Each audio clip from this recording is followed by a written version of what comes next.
सभी को good afternoon. Red start कीजिए। इतनी शक्ति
भाई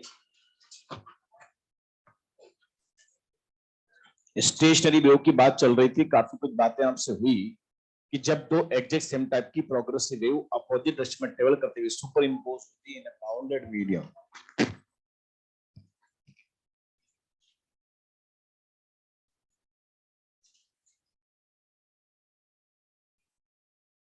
जब है ना, जब दो एग्जैक्ट सेम टाइप की प्रोग्रेसिव वेव अपोजिट डायरेक्शन में ट्रेवल करती है सुपर इंपोज होती है इन अ बाउंडेड स्टेशनरी।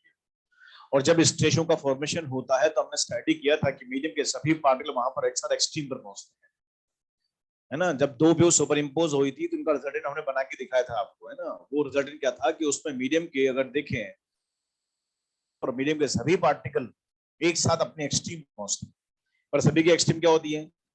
अलग अलग होती है। वहां पर एक्सट्रीम मतलब सभी का एम्पलीट्यूड डिफरेंट फंक्शन होता है। सभी मीडियम के पार्टिकल एक साथ एक्सट्रीम पर पहुंचते हैं, एक साथ ही मीन पर पहुंचते हैं, एक साथ एक्सट्रीम पर पहुंचते हैं और एक साथ ही मीन पर पहुंचते हैं, एक साथ एक्सट्रीम पर पहुंचते हैं और एक साथ ही मीन पर पहुंचते हैं। ऐसा वेव का फॉर्मेशन होता है। यहाँ पर सभी एक साथ एक्सट्रीम पर पहुंचते हैं, लेकिन सभी का एक्सट्रीम क्या होता है? अलग अलग होता है।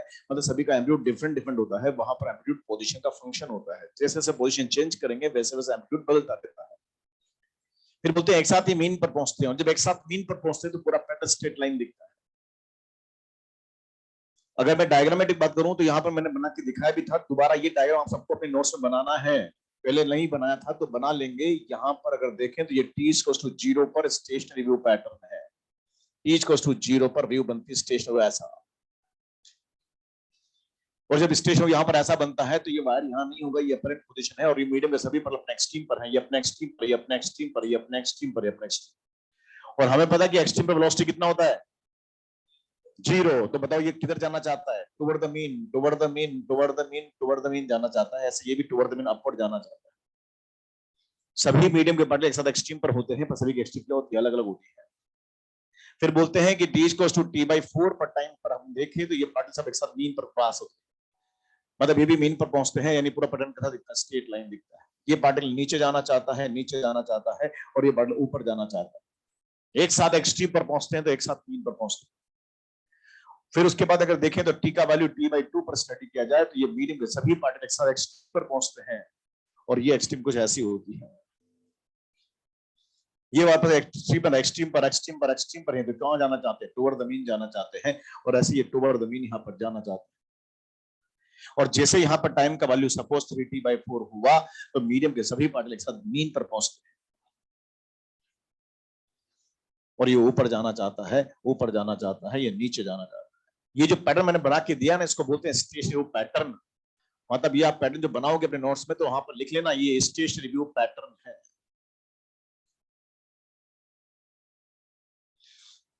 और इस पैटर्न को लेकर, इस डायग्राम को लेकर एनसीईआरटी एग्जांपल में क्वेश्चन है, इसलिए डायग्राम इंपॉर्टेंट है। डायग्राम ध्यान रखना, सभी मीडियम के पार्टिकल एक साथ एक्सट्रीम पर, एक साथ मीन पर, एक साथ एक्सट्रीम पर, एक साथ मीन पर होता है। एक टाइम पीरियड में ऐसा 4 बार ऐसा हो रहा होता है। एक साइकिल में अगर हम स्टडी करें तो ये एक साथ एक्सट्रीम पर, एक साथ मीन पर ऐसा हो रहा है। और ये एक टाइम पीरियड में बनने वाले 4 पैटर्न मैंने आपको बना के दिखाया, ऐसे बनते हैं। इसमें ध्यान से देखो, कुछ पोजीशन ऐसी होती है जहां पर प्रेजेंट पार्टिकल उसका एम्पलीट्यूड बिल्कुल जीरो होता है। बताओ यहाँ पर एम्पलीट्यूड कितना है? जीरो। यहाँ भी कितना है? जीरो। यहाँ भी कितना? जीरो। बताओ इस पोजीशन को क्या बोलते थे? नॉड कहते हैं, नॉड कहते हैं, नॉड कहते हैं। और कुछ पोजीशन ऐसी होती है जहां पर एम्पलीट्यूड क्या होता है? मैक्सिमम होता है, बाकी सबके कंपेयर में मैक्सिमम होता है। क्या बोलते हैं इसको? एंटी नॉड कहते हैं। मतलब यहाँ पर नोड और एंटोन का फॉर्मेशन होता है। पहचानने का तरीका होगा कि जब भी क्वेश्चन में नोड और एंटोन की बात हो रही तो समझ जाना क्वेश्चन किसका? स्टेज रिव्यू का है। किसे बोलेंगे नॉड? वो पोजीशन जहां पर प्रेजेंट बल का एम्पलीट्यूड जीरो होता है, नॉड कहते हैं। और मैक्सिमम होता है, क्या कहलाता है? एंटी नॉड कहलाता है। कोई बता सकता है मैक्सिमम एम्पलीट्यूड यहाँ कितना होगा? वो तो आप बताओ। मैंने ये दोनों, ये जो व्यू बनाते हैं किससे मिलकर बनी थी? दो प्रोग्रेसिव से मिलकर बनी थी। कौन सी दो प्रोग्रेसिव? जो अपोजिट डायरेक्शन में ट्रेवल कर रही थी। याद है आपको? इधर वाला progressive sinusoidal view, simple harmonic. तो उसका एम्पलीट्यूड कितना था? एक का ए, उसका भी कितना था? तो मैक्सिमम कितना होगा? 2a। हम ध्यान रखेंगे यहां पर वैल्यू अगर देखें तो मैक्सिमम एंटीनोड पे कितना एम्पलीट्यूड होगा? 2a। ये भी ध्यान रखना है, एंटीनोड की बात करें तो एंटीनोड पर एम्पलीट्यूड की value a plus A 2a होती है। एक इसका एम्पलीट्यूड माना हमने, प्रोग्रेसिव का एम्पलीट्यूड ए माना है, तो स्टेज का एम्पलीट्यूड कितना होगा? मैक्सिमम कितना होगा एंटीनोड पर? 2a होगा। और नोड पर कितना होगा? नोड पर अगर एम्पलीट्यूड की बात करें तो कितना होगा? जीरो होता है। ए माइनस ए कितना होगा? जीरो होता है। कहने का मतलब यहां पर अगर एम्पलीट्यूड वेरिएशन की रेंज दिखे तो कितनी होगी? 0 से 2a होती है। 2a से कभी ज्यादा नहीं हो सकता और 0 से कभी छोटा नहीं हो सकता। हम जब नॉट से एंटीनोड की तरफ बढ़ते हैं तो एम्पलीट्यूड बढ़ता जाता है, बढ़ता जाता है, बढ़ता जाता। कितना होता है? मैक्सिमम 2a हो जाता है। फिर एंटीनोड से नॉट की तरफ जाते हैं तो एम्पलीट्यूड घटता जाता, घटता जाता, कितना होता है? 0 होता है। मतलब मैक्सिमम यहां पर एम्पलीट्यूड कितनी होगी? 2a होगी। मिनिमम कितनी होगी? 0 होगी। 0 से कभी कम नहीं हो सकता, 2a से कभी ज्यादा नहीं हो सकता। इस पैटर्न में कभी दो नॉट एक साथ नहीं बनेंगे, बीच में क्या बनेगा? और दो एंटीनोड कभी साथ नहीं बनेंगे, बीच में क्या बनेगा? नॉट फॉर्मेशन होता है। मीडियम में सभी पार्टिकल एक साथ एक्सट्रीम पर पहुंचते हैं, लेकिन सभी की एक्सट्रीम क्या होती है? अलग अलग होती है। बोलो। सभी एक साथ मीन पर पहुंचते हैं, सभी एक साथ एक्सट्रीम पर पहुंचते हैं, सभी एक साथ मीन पर पहुंचते हैं। मतलब सभी पार्टिकल ऐसे जंप करते हैं और इस प्रकार से करते हैं कि सभी का साइकिल एक साथ पूरा होता है। एक साथ एक्सट्रीम, एक साथ मीन, एक साथ एक्स्ट्रा मीन, एक साथ सबका साइकिल पूरा करते हैं। मतलब सभी पार्टिकल यहाँ पर ऐसे जंप करते हैं और इस प्रकार से करते हैं कि सभी का टाइम पीरियड क्या होता है? सेम। सभी का फ्रीक्वेंसी क्या होता है? सेम। लेकिन सभी का एम्पलीट्यूड डिफरेंट डिफरेंट होता है। यहाँ पर एम्पलीट्यूड पोजीशन का फंक्शन होता है। जैसे जैसे पोजीशन चेंज करते हैं वैसे वैसे एम्पलीट्यूड चेंज होता जाता है। और देखो यहाँ पर सभी का एम्पलीट्यूड अलग अलग है, इसलिए सभी का बीपी मैक्सिमम भी अलग अलग होता है। बीपी मैक्सिमम समझते हैं? BP maximum, maximum particle velocity. क्या फॉर्मूला इसका? ए इंटू ओमेगा। बताओ ये दोनों का सबका क्या होता है? डिफरेंट होता है कि सेम? सबका डिफरेंट होगा। सबका ओमेगा तो सेम है लेकिन सभी का ए डिफरेंट है, और इसलिए सभी का ए ओमेगा क्या होगा? डिफरेंट होगा। मतलब सभी की एनर्जी क्या होगी? डिफरेंट होती है। सभी मीडियम के पार्टिकल एक साथ एक्सट्रीम पर पहुंचते हैं पर सभी की एक्सट्रीम पोजीशन सेम नहीं है। सब एक साथ मीन पर पहुंचते हैं, सभी एक्सट्रीम पर पहुंचते हैं, सभी मीन पहुंचते हैं। जब एक साथ मीन पर पहुंचते हैं तो पूरा पैटर्न स्ट्रेट लाइन दिखता है। ऐसा केवल स्टेज रिव्यू में होता है, कभी प्रोग्रेसिव में ऐसा नहीं होता था। क्यों हो रहा है ऐसा? क्योंकि सभी मीडियम के पार्टिकल एक साथ मीन पर पहुंचते हैं, इसलिए एक साथ ये स्ट्रेट लाइन यहां पर फॉर्म होता है। पूछते हैं बताइए, एक साइकिल में ये पैटर्न कितनी बार स्ट्रेट लाइन होता है? 2 बार। जाते टाइम स्ट्रेट लाइन और आते टाइम स्ट्रेट। अब देखो थोड़ा सा आगे बढ़ते हैं। हमने बोला एक साइकिल में ये 4 पैटर्न मैंने बना के दिखाए हैं, लेकिन ध्यान रखेंगे एक साइकिल का जो टाइम होता है वो छोटा टाइम होता है। इतना छोटा टाइम होता है कि हम को नहीं कर सकते कभी। मैं आपसे एग्जांपल लेके बात करूं, मान लेते हैं वेव का फ्रीक्वेंसी 50 हर्ट्ज। जिन वेव से हमारा बन रहा है उसका फ्रीक्वेंसी कितना? 50 हर्ट्ज। तो टाइम पीरियड कितना होगा? 1/50 सेकंड। मतलब ये चारों पैटर्न यहाँ पर 1/50 सेकंड बन गए। आप समझ सकते हैं 1/50 सेकंड कितना छोटा टाइम होगा? 1 सेकंड का 50वां हिस्सा। इसका मतलब ये इतने जल्दी जल्दी बनते हैं कि हम इनको अलग डिस्ट्रीब्यूशन नहीं कर सकते। मैंने आपको एक टर्म पढ़ा था बीट्स में, परसिस्टेंस ऑफ हियरिंग 1/10 सेकंड होता है। वैसे के वैसे परसिस्टेंस ऑफ विजिबिलिटी भी होता है। हम यहां से देखते हैं और हमने क्या देखा हम उसको यहां से समझते हैं। तो देखकर समझने में हमें टाइम जो लगता है वो लगता है 1/16 सेकंड। कितना? 1/16। कहने का मतलब अगर यहाँ फ्रीक्वेंसी 16 हर्ट्ज से ज्यादा हुई तो ये फिल्म अलग अलग ऑब्जर्व नहीं कर सकती, बहुत जल्दी जल्दी बनता है।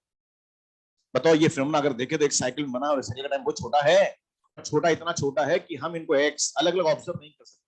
मान लो किसी टाइम पे पार्टिकल एक्सट्रीम पर है और हम देखकर फील करें कि पार्टिकल एक्सट्रीम पर है और देखकर फील करें इतने में पार्टिकल यहां पहुंचते हैं। कहने का मतलब 4 बनते तो ऐसे है लेकिन ये बहुत जल्दी जल्दी बनते हैं, इतना जल्दी बनते कि हम इनको अलग डिस्टिंग्विश नहीं कर सकते। और जब इनको अलग डिस्टिंग्विश नहीं कर सकते तो चारों पैटर्न हमें मर्ज होते हुए, मिलते हुए, मिक्स होते हुए दिखते हैं। और अगर इन चारों को मैं मिक्स होता हुआ ऑब्जर्व करूं तो ये पैटर्न कुछ ऐसा दिखता है। इन चारों को हम मर्ज कर रहे हैं, मिक्स कर। देखो मिक्स कैसे करते हैं। पहला बटन यहां पर ये था, हमने इसको ऐसा बना। बोलो भाई, बताओ इस पैटर्न कहां जाना चाहते हैं अभी? Toward the mean. ये कहां जाना चाहता है? Toward the mean. ये भी कहां जाना चाहता है? Toward the mean. बोलो। फिर उसके बाद देखो ये वाला बटन यहां पर स्ट्रेट लाइन ऐसा बना, फिर दूसरा वाला बटन यहां पर ऐसा बना, और फिर तीसरा वाला बटन स्ट्रेट लाइन बना। मतलब इन चारों को अगर मैं मर्ज करता हूं तो मेरे को एक लूप बनता हुआ दिखता है। और ये लूप पैटर्न जो बनता है ना, हम इसी को बोलते हैं स्टेशन पैटर्न। जब मीडियम के सभी पैटर्न एक साथ एक्सट्रीम पर पहुंचते हैं तो हमें लगता है लूप एक्सपेंड हो रहा है, इधर से भी साला नीचे लूप एक्सपेंड हो रहा है। बोलो। और एक साथ जब मीन से क्रॉस करते हैं तो हमें लगता है लूप कोलैप्स हो गया। ये वेव पैटर्न बनता ऐसे है, पर ये इतनी जल्दी जल्दी बनते हैं कि हम इनको सबको मर्ज होता हुआ देखते हैं। और हम जब इसको मर्ज होता हुआ, मिक्स होता हुआ देखते हैं तो हमें लूप बनता हुआ दिखता है। और हमने आपसे कहा भी था ये लूप पैटर्न यहां पर होते हैं, अपनी पोजीशन फैलते सिकुड़ते रहते हैं। फैलते सिकुड़ते का मतलब सभी मीडियम पैटर्न एक साथ एक्सट्रीम पर पहुंचते तो हमें लगता है लूप एक्सपेंड हो रहा है, और सब एक साथ मीन से क्रॉस होते तो हमें लगता है लूप कोलैप्स हो गया। ये लूप्स के फॉर्म में हमें ऑब्जर्व होता है, और एक साथ एक्सट्रीम पर एक साथ मीन पर पहुंचते हैं, इसलिए हमें लगता है कि ये लूप अपनी पोजीशन में फैलते सिकुड़ते रहते हैं। हम इस पैटर्न को बोलते हैं स्टेशनरी लूप पैटर्न। अब यहां ध्यान से देखो, पूरे साइकिल में कुछ ऐसी पोजीशन है जो बिल्कुल भी नहीं हिली डुली। कितना डिस्प्लेसमेंट इसका? यहां भी कितना है, यहां भी कितना है, यहां भी कितना है। इसका मतलब ये पोजीशन यहां पर ऐसी है जो पूरे साइकिल में बिल्कुल भी हिलती डुलती नहीं है। क्या बोलते हैं इसको? नॉट पोजीशंस कहते हैं, इसको नॉड कहते हैं, इसको नॉड कहते हैं, और इसको क्या बोलेंगे? एंटी नॉड कहते हैं। यहां पर इसको एंटी नॉड। और मैंने आपसे बोला कि एक साइकिल में मैंने 4 पैटर्न यहां पर बनाए और चारों को मर्ज किया तो हमें ऐसा दिखता है। पर मैं आपको बता दूं इसके बीच में हजारों पैटर्न और बन रहे हैं। आप बताओ ये किस टाइम पर था और ये किस टाइम पर था? तो क्या T/4 से टाइम छोटा नहीं होता? होता है। T/8, T/16, T/24, T/32, T/64 नहीं होता? तो इसके बीच में भी हजारों वेव पैटर्न और बन रहे हैं। अगर उनको बना के दिखाऊं तो देखो ऐसे बनते हैं। T/0 पैटर्न कहां पर है? एक्सट्रीम पर है ना। ये कहां जाना चाहता है? ये कहां जाना चाहता है? तो कुछ मोमेंट के बाद अगर देखें तो ये पैटर्न थोड़े नीचे आ जाते हैं ऐसे, और ये थोड़े ऊपर आते, तो ये नीचे, ये ऊपर, एक नया पैटर्न बन गया। फिर थोड़ा और ये नीचे, और ये और थोड़ा ऊपर, ये पैटर्न यहां पर ऐसा बनता है, और ये ऊपर ऐसा बनता है।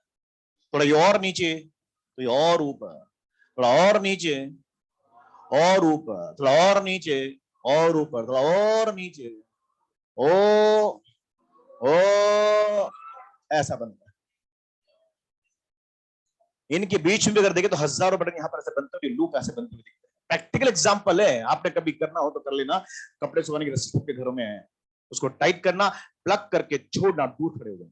आपको ऐसा लगेगा वहां पर एक स्ट्रिंग नहीं, बहुत सारी स्ट्रिंग्स ऑसिलेट कर रही है। पर क्या बहुत सारी स्ट्रिंग्स होती है? वो स्ट्रिंग तो एक ही होती है, पर उसके अंदर बनने वाले बहुत सारे व्यू पैटर्न है जो मैं बनते हुए देखते हैं बहुत जल्दी जल्दी बनने की वजह से।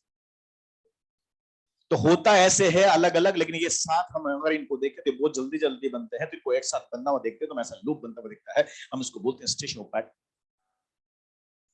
फिर यहां पर ध्यान से देखो, कुछ पोजीशन है ना, यहां पर देखो ये नोड एंड्रॉइड बन रहे होते हैं। जहां जो नोड एंड्रॉइड यहां पर बन जाता है उनकी पोजीशन फिक्स होती है। इस पूरे पैटर्न में अगर यहां पर नोड बन गया तो जब तक ये वेव बनता रहेगा, यहां हमेशा क्या बनेगा? नोड ही बनता है। मतलब यहां नोड एंड्रॉइड बनते हैं, उनकी पोजीशन फिक्स होती है, वो कभी बदलती नहीं है। और जब इनकी पोजीशन फिक्स होती है तो इनका सेपरेशन भी फिक्स होता है। बताओ ये सेपरेशन कितना था? कितना था? ये कितना? ये कितना? मतलब फिक्स हो गया कि नोड से नोड का सेपरेशन कितना होगा, और एंटी नोड से एंटी नोड का सेपरेशन भी कितना होगा? लैम्डा बाई 2 होता है। स्टेशनरी वेव पर में ध्यान रखेंगे दो कॉन्जुगेट नोड के बीच का सेपरेशन या टू एंटी नोड के बीच का सेपरेशन यहां पर जो होगा वो कितना होगा, लैम्डा बाई 2। अगर मैं आपसे बोलूं नोड टू एंटी नोड या anti node to node, lambda by 4 होता है। इससे पहले हमने पढ़ी थी वेव कौन सी, प्रोग्रेसिव वेव। बताओ किस फॉर्म में चलती थी, क्रैश और ट्रफ में। बोलो तो क्रैश से क्रैश डिस्टेंस कितना था, ट्रफ टू ट्रफ कितना था, कंप्रेशन टू कंप्रेशन कितना था, रेफ्रैक्शन टू रेफ्रैक्शन कितना था, यहां नॉट टू नॉट कितना है, लैम्डा बाई। डिफरेंस से ध्यान रखें, वो प्रोग्रेसिव वेव है, वहां पर सेम में डिफरेंस कितना होता था, लैम्डा। पर यहां पर ये स्टेशन वेव है, यहां पर सेम में डिफरेंस कितना होगा, लैम्डा बाई।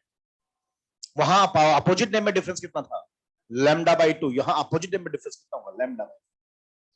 नॉट एंटीनोड यहां पर बनते हैं, उनकी पोजीशन फिक्स होती है, इसलिए इनका सेपरेशन भी फिक्स होता है।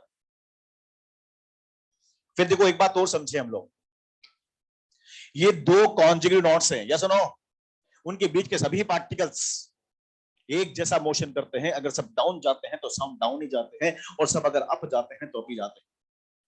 All particles between two conjugate nodes, all particles between two conjugate nodes vibrate in same phase. Same phase का मतलब सेम डायरेक्शन में ऑसिलेशन करते हैं। सब ऊपर जाते हैं तो ऊपर ही जाते हैं, सब नीचे जाते हैं तो नीचे जाते हैं। और समझाता हूं मैं, बताइए दो कॉन्जुगेट नोड है ये, उनके सभी बीच के पार्टिकल यहां पर सब कहां है, ये एक्सट्रीम पर। अरे सब अपने अपने एक्सट्रीम पर हैं, सब अपने अपने कौन से एक्सट्रीम पर है, पॉजिटिव एक्सट्रीम पर कि नेगेटिव एक्सट्रीम, पॉजिटिव एक्सट्रीम पर। ये भी अपने कहां है, पॉजिटिव एक्सट्रीम पर। ये भी अपने, ये भी अपने, ये भी अपने। और हमें पता है कि पॉजिटिव एक्सट्रीम पर फेज एंगल कितना होता है, पाई बाय 2।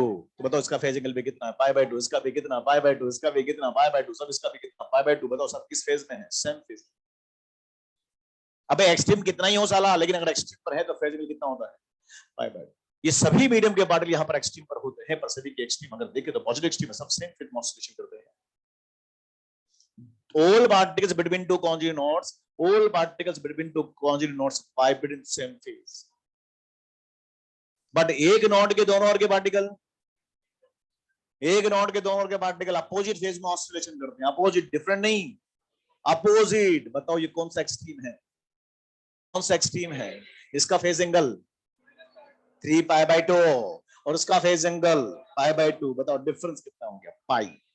अपोजिट फेज में ऑसिलेशन करते हैं। एक नोड के दोनों ओर के पार्टिकल, लिखो मत तुम, पहले बात सुनो। एक नोड के दोनों ओर के पार्टिकल अपोजिट फेज में, एक नोड के दोनों ओर के पार्टिकल, दो कॉन्जुगेट नोड के बीच के पार्टिकल सेम फेज में ऑसिलेशन करते हैं। एक बार मेडिकल में क्वेश्चन आया कि एक एंटीनोड के दोनों ओर के पार्टिकल किस फेज में ऑसिलेशन करते हैं, सेम फेज में ऑसिलेशन। एक एंटीनोड के दोनों ओर के पार्टिकल्स, एक नोड के दोनों ओर के पार्टिकल्स, दो कॉन्जुगेट नोड के बीच के पार्टिकल सेम फेज में ऑसिलेशन करते हैं। ये डायग्राम इंपॉर्टेंट है, ये डायग्राम ध्यान रखना आपको, उसके बनाया नहीं, और आपको केवल यही डायग्राम बनाना अपने नोट्स में।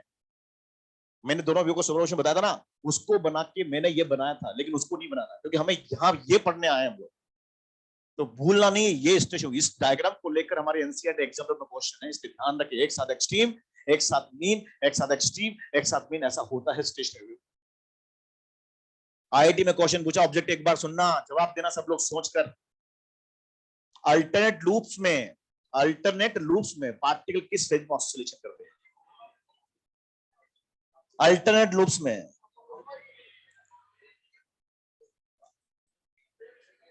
ये पहला लूप, ये दूसरा लूप और ये तीसरा लूप। बोलो, बताओ ये भाई साहब कहां जा रहे हैं, ये कहां जा रहे हैं, ये कहां जा रहे हैं। अब बताओ ये अल्टरनेटिव कौन कौन से हुए, फर्स्ट एंड थर्ड। बताओ किस फेज में ऑसिलेशन करेंगे, सेम फेज।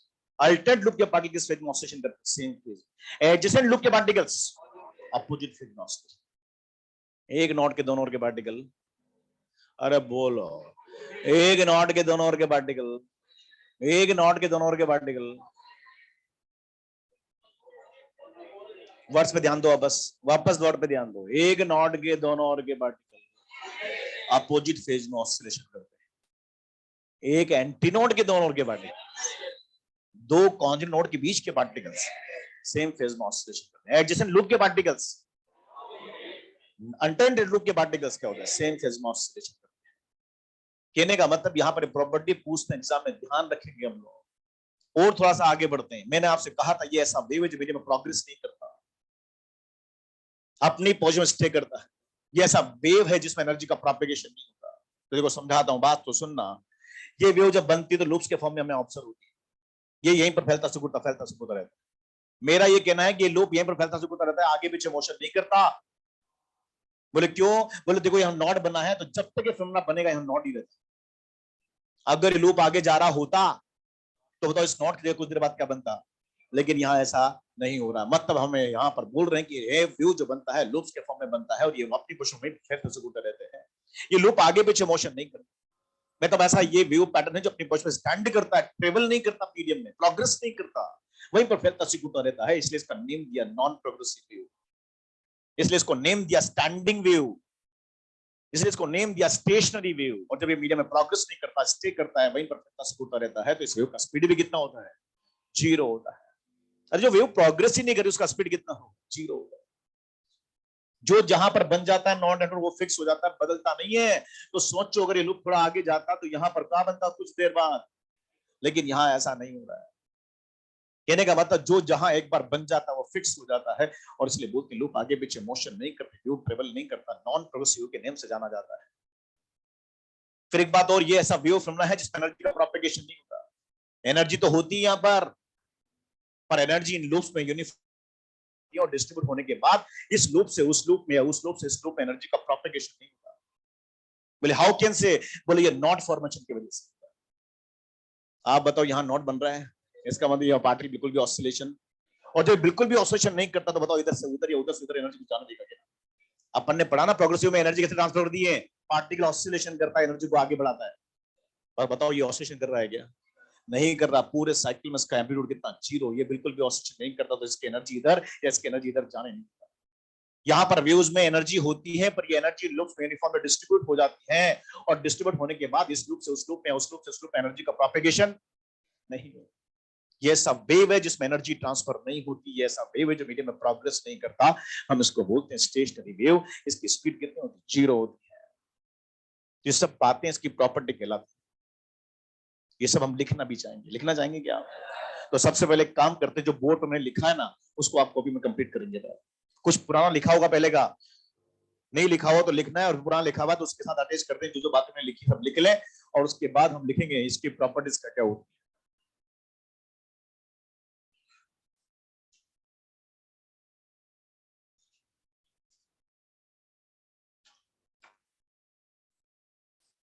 अब लिखना स्टार्ट करना फटाफट।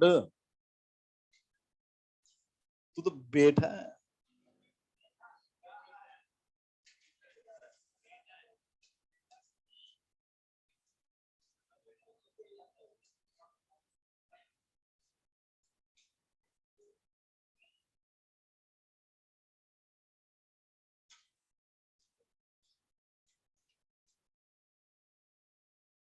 बन गया? लिख लिया?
हेडिंग बनाए प्रॉपर्टीज,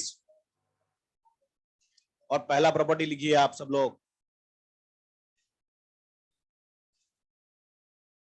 इन स्टेशनरी वेव पैटर्न जिनकी है ना, जिनका डायग्राम कंप्लीट नहीं हुआ साथ में करते रहना बीच बीच में।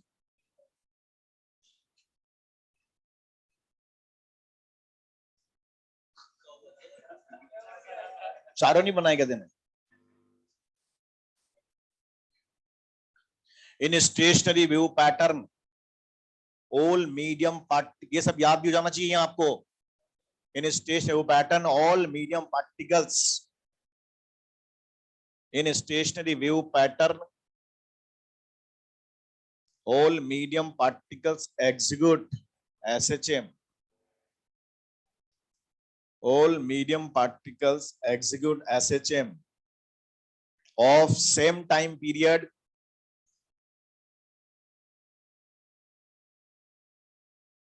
of same time period and frequency of same time period and frequency but have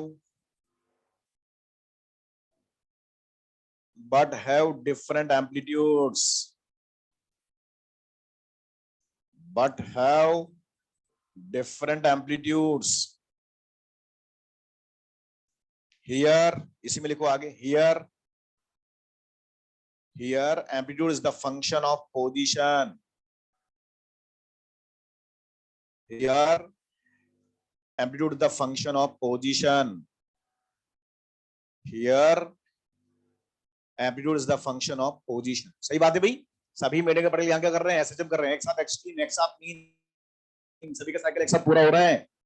बोलो भाइयों, सभी एसएचएम कर रहे हैं, इस प्रकार से करेंगे, सभी का टाइम पीरियड सेम, सभी का फ्रीक्वेंसी सेम, लेकिन सभी का एम्पलीट्यूड डिफरेंट होता है। यहाँ पर एम्पलीट्यूड किसका फंक्शन है, इसका मतलब क्या समझते हैं, जैसे जैसे पोजीशन चेंज करेंगे वैसे वैसे। सेकंड प्रॉपर्टी इसमें लिखे, all medium particles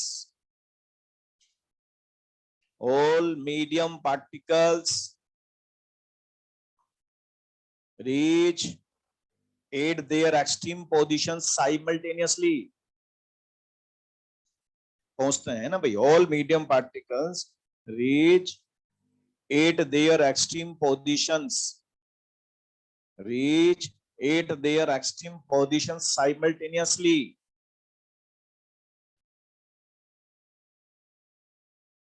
Reach at their extreme positions simultaneously, but it is different for different particles.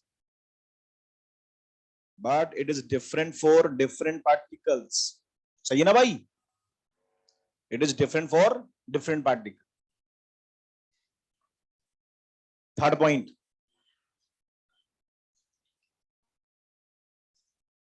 all particles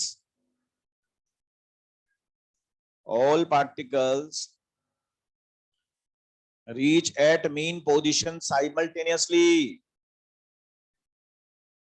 Reach at mean position simultaneously, एक साथ मीन पर पहुंचते हैं ना भाई। reach at mean position simultaneously,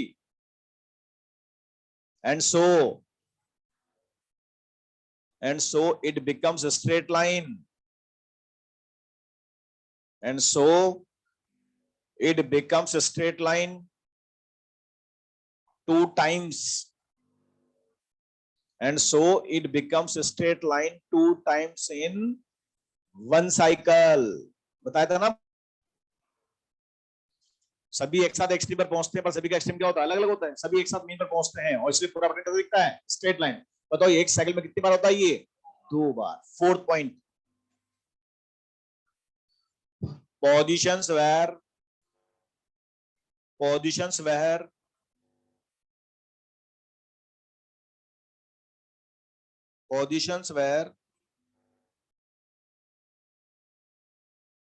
amplitude of vibration is maximum।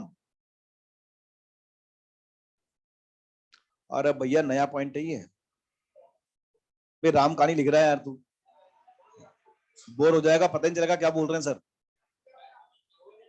Positions where amplitude of vibration is maximum, positions where amplitude of vibration is maximum, called as antinode,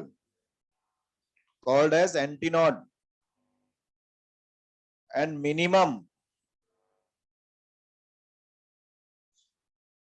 and minimum called as node positions,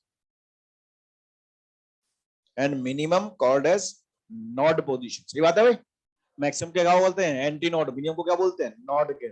fifth point important डाल देना. all particles between two consecutive nodes, all particles between two consecutive nodes, all particles between two consecutive nodes vibrate in same phase, vibrate in same phase, but either sides of node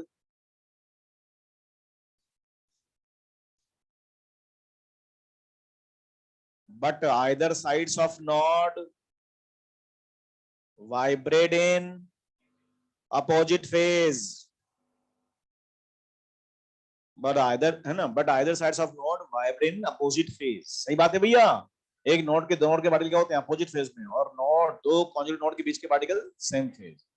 and last point एक और लिखिए, 6 point. Due to node formation, यहां node बनते हैं ना भाई, तो due to node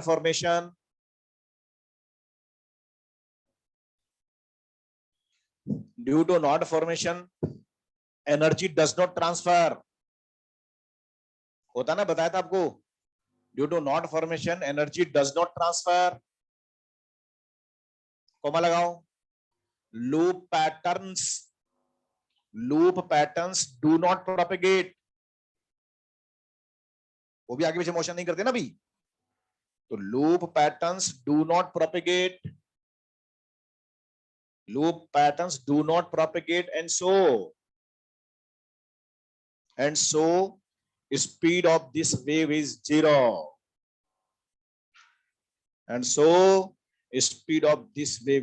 zero, ये सब बातें मिलाकर के बोलते हैं इसकी प्रॉपर्टीज कहलाती है.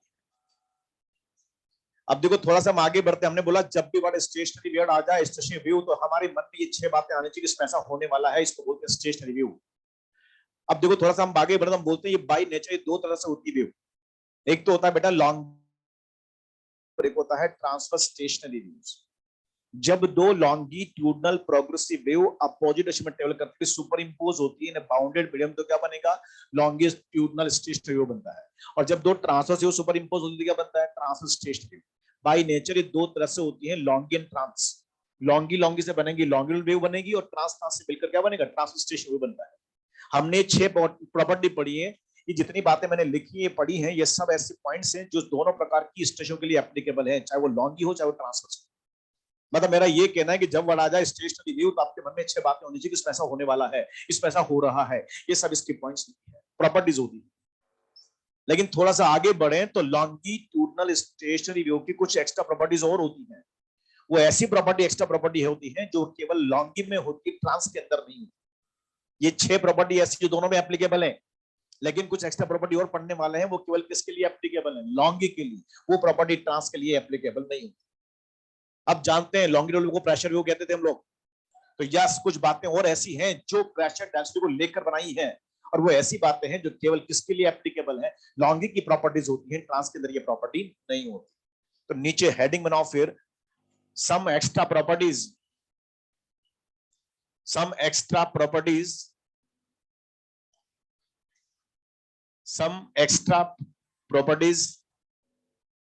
only for longitudinal stationary waves. Some extra properties only for longitudinal stationary waves. है ना, ये कुछ ऐसी प्रॉपर्टी बेटा जो केवल लॉन्गी के लिए applicable. Some extra properties only for longi stationary waves. उसमें पहला पॉइंट लिखेंगे आप, प्रॉपर्टी फर्स्ट वन. इसमें लिखेंगे change in pressure. Change in pressure bracket में ऐसे लिख देंगे, delta P. Change in pressure and change in density, delta rho. लिखो, पहला प्रॉपर्टी लिख रहे हैं, change in pressure and change in density are maximum. change in pressure and change in density are maximum at node positions. Change in pressure and change in density are maximum at node positions and minimum at anti-node positions. And minimum at anti-node positions. Change in pressure and change in density are maximum at node positions and minimum at anti-node positions. आप देखो property पढ़कर feel कर सकते हैं कि यार ये ऐसी प्रॉपर्टी है जो केवल लॉन्गी में एप्लीकेबल है, ट्रांस के अंदर ऐसी प्रॉपर्टी नहीं होती। देखो प्रेशर डेंसिटी लेकर बनी ना यार, ये प्रॉपर्टी केवल किस में होती है? लॉन्गिट्यूडनल वेव के अंदर होती है, ट्रांस के अंदर ऐसी प्रॉपर्टी नहीं होती। अब देखो इसको समझाता हूं कैसे होता है। ये क्या लिखा अपन ने? Change in pressure change in density are maximum at node positions and minimum at antinode positions. कौन सी वेव की बात कर रहे हैं हम लोग? हमें पता है लॉन्गी की ट्रांस ये बात है तो उसमें होगी सही। तो देखो मैं इसका डायग्राम बना के समझाता हूं, बात को समझेंगे हम लोग, पहले समझेंगे फिर बाद में नोट करेंगे। मान लेते हैं मेरे पास ये डायग्राम मैंने बनाया स्टेशनरी व्यू का, लॉन्गी और स्टेशनरी व्यू का डायग्राम बनाया। हमें पता है स्टेशन कोई सी बनेगी हमेशा नोड एट नोड तो बनेंगे। मैंने बनाया नोड, ये बनाया नोड, और हमें पता है कि दो नोड एक साथ नहीं बनेंगे, बीच में क्या बनेगा? बोले सर हैंड नोड भी बनाना पड़ेगा, बीच में हैंड नोड बनाना। ऐसे यहाँ भी मैंने बनाया, ये नोड है, यहाँ भी ये नोड है, और यहाँ पर ये नोड है, और हमें पता है कि दो नोड कभी साथ नहीं बनते तो बीच में क्या बनेगा? Anti node. अब आप बताओ, हमने नंबर 5 प्रॉपर्टी लिखी थी यहाँ पर, क्या थी प्रॉपर्टी 5? कि all particles between two conjugate nodes vibrate in same phase. All particles between two conjugate nodes vibrate in same phase. Vibrate in same phase का मतलब सेम डायरेक्शन में मोशन करते हैं, सब ऊपर जाते हैं तो, और सब नीचे आते हैं तो नीचे ही आते हैं। होता था ना ऐसा यहाँ पर? तो यहाँ भी ये प्रॉपर्टी एप्लीकेबल कि all particles between two conjugate nodes vibrate in same phase. यहाँ पर है ना, दो जो conjugate node है उसके बीच के सभी पार्टिकल्स सेम फेज में ऑसिलेशन करके, मतलब सेम डायरेक्शन में मोशन करते हैं। सब ऊपर जाएंगे तो ऊपर ही जाएंगे, सब नीचे आएंगे तो नीचे जाएंगे। लेकिन आपको एक बात और पता होना चाहिए कि अप एंड डाउन मोशन कौन सी वेव में होता है? ट्रांसवर्स। ये तो कौन सी वेव है? तो यहां पर अप एंड डाउन नहीं होगा, यहाँ टू एंड फ्रो होगा। क्या होगा? तो मैं बोल सकता हूं कि दो जो कॉन्जुगेट नोड है उसके बीच के सभी पार्टिकल सेम फेज में ऑसिलेशन करेंगे, मतलब सेम डायरेक्शन में मोशन करेंगे, मतलब सब सेम डायरेक्शन में जाएंगे। सब राइट में जाएंगे तो राइट में जाएंगे, और सब लेफ्ट में जाएंगे तो लेफ्ट में जाएंगे। तो मैं मान लेता हूं कि ये दो जो कॉन्जुगेट नोड है उसके बीच के पार्टिकल सब राइट में जा रहे हैं, तो सब राइट में ही ऐसे जा रहे हैं, सेम फेज में ऑसिलेशन। और एक नोड के दोनों ओर के पार्टिकल, तो अगर ये राइट में जाएंगे तो बताओ ये किधर आएंगे? लेफ्ट में आएंगे, लेफ्ट में आएंगे, लेफ्ट में आएंगे, लेफ्ट में आएंगे, लेफ्ट। बोलो होगा कि नहीं होगा? अब आप बताओ इस नोड को देखो, इधर से भी मिनिमम पार्टिकल इसके पास आ गया, अरे आ रहा है ना, और इधर से भी मिनिमम पार्टिकल इसके पास आ गया। तो बताओ इस नोड पर नंबर ऑफ पार्टिकल ज्यादा हो गई कम हो गए? नंबर ऑफ पार्टिकल यहाँ पर बढ़ जाते हैं तो मीडियम का डेंसिटी यहाँ पर क्या होता है? बढ़ जाता है। अरे पार्टिकल बढ़ गया तो मास बढ़ गया ना, मास बढ़ने का तो डेंसिटी यहाँ पर नॉर्मल से ज्यादा होती है, डेंसिटी मैक्सिमम हो जाती है। और जब डेंसिटी ज्यादा तो प्रेशर भी क्या होता है? मैक्सिमम हो जाता है। एक नोड के दोनों ओर के पार्टिकल अपोजिट में, अगर ये राइट में है तो ये लेफ्ट में होगा, और जब ऐसा हो रहा है तो ये अपोजिट फेज में है, और जब ऐसा हो रहा है तो नंबर ऑफ पार्टिकल यहाँ पर क्या होगा? ज्यादा होता है, तो डेंसिटी प्रेशर यहाँ पर क्या होता है? मैक्सिमम हो जाता है। अब हम ये भी कहना चाह रहे हैं कि जो पार्टिकल आए हैं वो कुछ मोमेंट के बाद वापस जाएंगे भी तो सही। अरे एक साइकिल में पार्टिकल जाता है तो आता भी तो है, अरे एक साइकिल में पार्टिकल जाता है तो आता भी तो है। तो जो पार्टिकल पहले कुछ मोमेंट के पहले राइट में जा रहा था वो कुछ मोमेंट के बाद क्या होगा? लेफ्ट में भी आ रहा है। आधे साइकिल में जो पार्टिकल पहले जा रहे थे, रिमेनिंग आधे साइकिल में पार्टिकल लौट के वापस आता है, वापस आता है, वापस आता है, वापस आता है, और ये भी यहाँ पर दूर जाता है, दूर जाता है, दूर जाता है। एक नोड के दोनों ओर के पार्टिकल अपोजिट फेज में है। अरे अपोजिट ये भी होता है और अपोजिट ये भी होता है। एक साइकिल में ये फिनोमेना दो बार होता है, एक बार ऐसा, एक बार ऐसा, जाएगा आएगा, जाएगा आएगा, जाएगा आएगा, ऐसा होगा। जब ऐसा होगा तो नंबर ऑफ पार्टिकल बढ़ गए, डेंसिटी क्या होती? बढ़ जाती है। और ऐसा गया तो पार्टिकल दूर चला गया, दूर चला गया, नंबर ऑफ पार्टिकल क्या हो गया? कम हो गए, मतलब प्रेशर भी क्या हो गया? कम, डेंसिटी भी क्या हो गया? कम। अरे रो मिनिमम हो जाता है, प्रेशर भी क्या होता है? मिनिमम हो जाता है। बच्चों एक साइकिल में अगर मैं स्टडी करूं, एक टाइम पीरियड में अगर मैं स्टडी करूं, तो नॉट की पोजीशन पर एक बार प्रेशर डेंसिटी क्या होता है, और एक बार क्या होता है? Minimum, maximum, minimum, maximum, minimum, maximum, minimum, maximum, minimum होता रहता है। एक साइकिल में एक बार मैक्सिमम होता है और एक बार क्या होता है? मिनिमम होता है। मतलब नॉट ऐसी पोजीशन है जहां पर प्रेशर डेंसिटी मैक्सिमम भी होता है, मैक्सिमम भी होता है। तो चेंज कैसा होगा? मैक्सिमम होगा। चेंज का मतलब होता है मैक्सिमम माइनस मिनिमम, और मैक्सिमम वैल्यू में से मिनिमम वैल्यू को माइनस करें तो क्या बचता है? मैक्सिमम बचता। बोलो, आपके पास पॉकेट में 100 रुपीज मैक्सिमम होते हैं और मिनिमम रुपए होते हैं 1 रुपीज। मिनिमम कितना होता है? 1, मैक्सिमम कितना होता है? 100। बताओ चेंज कितना होगा? 99। तो 99 100 के पास है कि 1 के पास है, तो इसका मतलब चेंज कैसा होता है? मैक्सिमम। नॉट की पोजीशन में प्रेशर डेंसिटी एक साइकिल में एक बार मैक्सिमम होता है और एक बार मिनिमम होता है, इसलिए चेंज कैसा होगा? मैक्सिमम। और इसीलिए बोलते हैं कि change in pressure, change in density are maximum at and है ना नोड पोजीशंस।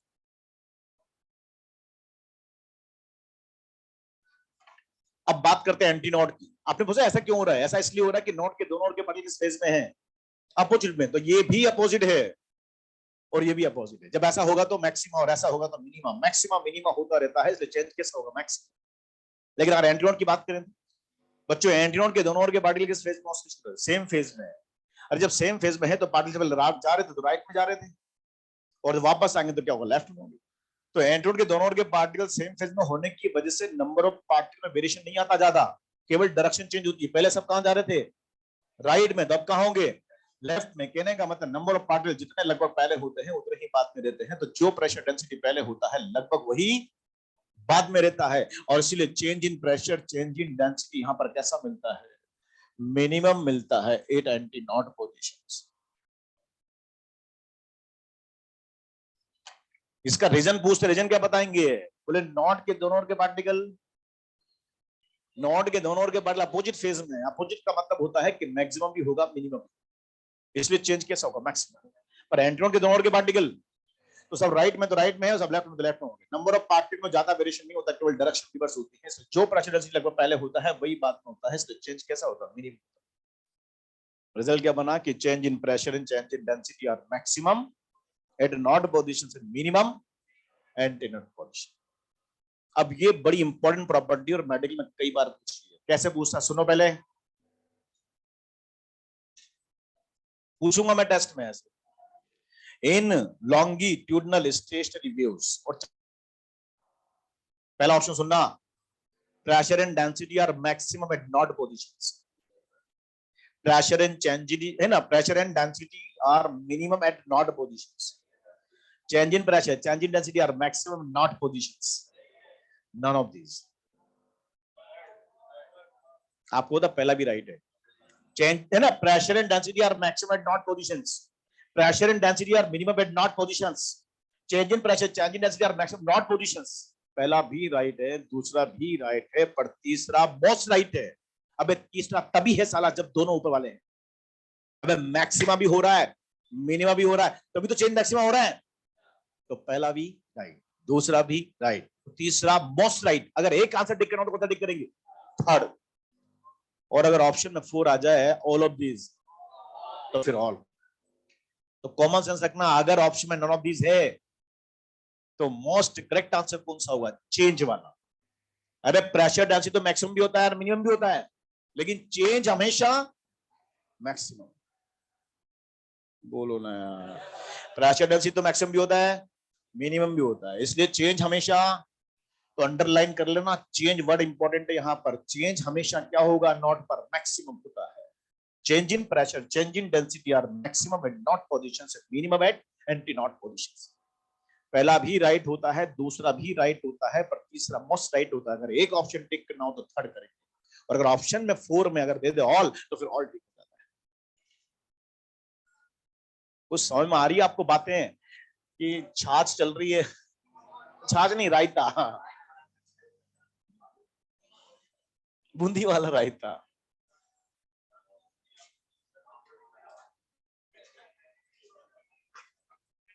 हाँ बेटा, वो तो चलेगी, उससे क्या मतलब हमें, वो तो प्रोग्रेसिव है। बिल्कुल, उसकी बाद ही तो बन रही है वो। अरे यार ऐसे कैसे पॉसिबल है? दो वेव सुपर इंपोज होती है तब बनती है ये सुपर पोजिशन का रिजल्ट है।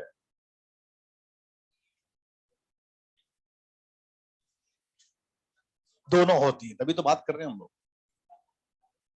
ये ट्रांसफर्स की बात कर रहे थे, वो लॉन्गी की प्रॉपर्टी। अरे जवाब, मैं सोच रहा कोई बात पूछा। अच्छा नींद आ रही क्या?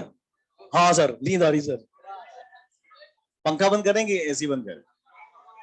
पंखा बंद कर। कौन जाएगा? कौन वाला जाएगा? तू तो बहुत स्लो यार, तू जा यार भाई। ये तो और लेट हो जाएगा ये तो और लेट हो जाएगा। पंखा बंद कर दे कोई सा भी।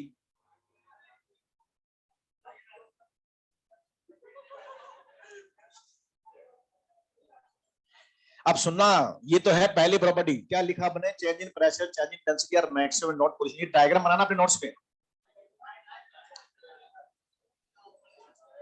ये डायग्राम बना के नोट करना है आपको। इस पे सेकंड प्रॉपर्टी लिख। 3 फैन बंद किए उसने। हाँ हाँ ठीक है, बाद में देखते हैं अभी। वो एक काम बिगड़ा क्या होता है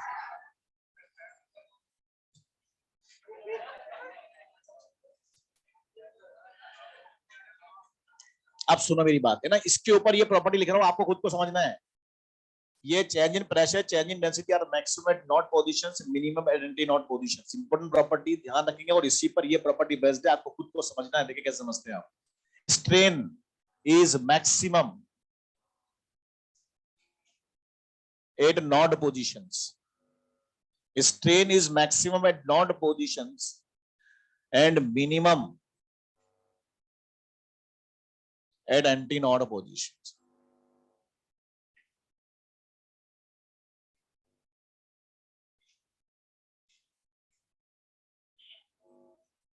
भाई हमें पता कि जब भी वेव मीडियम में बनती है तो मीडियम में क्या होता है? प्रेशर एक्सर्ट होता है। कौन सी वेव पढ़ रहे हैं हम लोग? Long wave. आपको जब मीडियम में चलती है तो मीडियम प्रेशर चेंज होता है। आपको इसी प्रॉपर्टी से हमने इसको प्रेशर वेव भी कहा था। इसका मतलब मीडियम में स्ट्रेस लगता है। जब ये वेव मीडियम में बनती है तो मीडियम में क्या लगता है? स्ट्रेस लगता है। चेंज इन प्रेशर यहाँ स्ट्रेस का रोल करता है।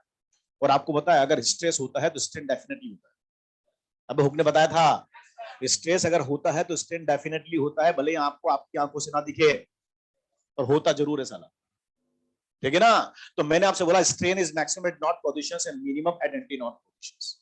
वो इसलिए बोल रहा हूं कि मेरे को पता है कि stress is directly proportional to strain होता है। और in case of longitudinal stationary wave stress को डेल्टा पी लिखते हैं। बताया था bulk modulus, elastic modulus delta P upon B with minus sign, नहीं आया था आपको? तो डेल्टा पी बेसिकली यहाँ कौन का स्ट्रेस का रोल करता है। तो डेल्टा पी अपॉन है ना, डेल्टा पी स्ट्रेस होती है, डेल्टा पी प्रोपोर्शनल टू क्या हो गया? स्ट्रेन होता है। अब आप बताइए डेल्टा पी ज्यादा कहां होता है? नॉट की पोजीशन में ज्यादा होता है। डेल्टा पी अगर नॉट पर ज्यादा है तो स्ट्रेन भी नॉट पर क्या मिलती है? ज्यादा मिलती है। और मिनिमम कहां मिलती है? एंटी नॉट पर मिलती है। इसी प्रॉपर्टी पर ये प्रॉपर्टी बेस्ड है कि मीडियम में जब ये वेव बनती है तो मीडियम में स्ट्रेन भी नॉट की पोजीशन पर ज्यादा मिलता है और एंटी नॉट की पोजीशन पर मिनिमम मिलता है, क्योंकि डेल्टा पी नॉट पर मैक्सिमम होता है और इसीलिए वहां स्ट्रेन भी मैक्सिमम मिलती है। डेल्टा पी एंटी नॉट पर मिनिमम होता है, इसलिए स्ट्रेन भी क्या होती है? मिनिमम होती है। Strain is maximum at node positions and minimum at antinode positions. ये दोनों एक ही प्रॉपर्टी है, रिलेटेड है। थर्ड प्रॉपर्टी वेरी इंपॉर्टेंट, ये लिखो आप पहले, मैं लिख रहा हूं, थर्ड लिखना पड़ेगा मेरे को, बोल नहीं सकते उसको। अरे यार कुछ मतलब दिखाना पड़ रहा है। Displacement node, inverted comma pack करना पड़ेगा। Displacement node is called as pressure anti not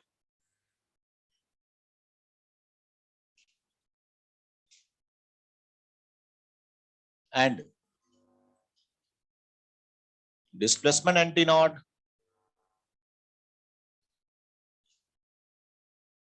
is called as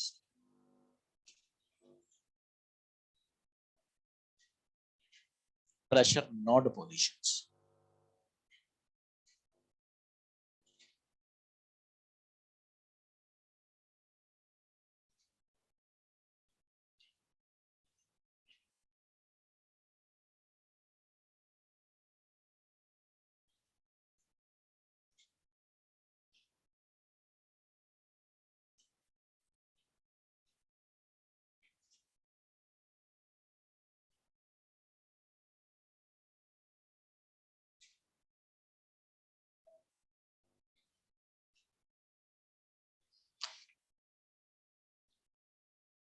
पहली और दूसरी प्रॉपर्टी मैंने आपको समझा दी। बात करते हैं थर्ड प्रॉपर्टी। थर्ड प्रॉपर्टी में आपको बोला गया है कि displacement node is called as pressure antinode position.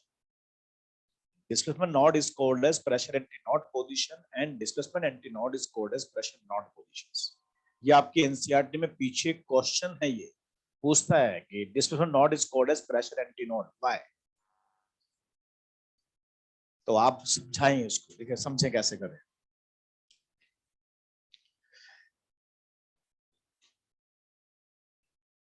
बोलो कैसे होना चाहिए, क्या है मतलब इसका एक्सप्लेनेशन?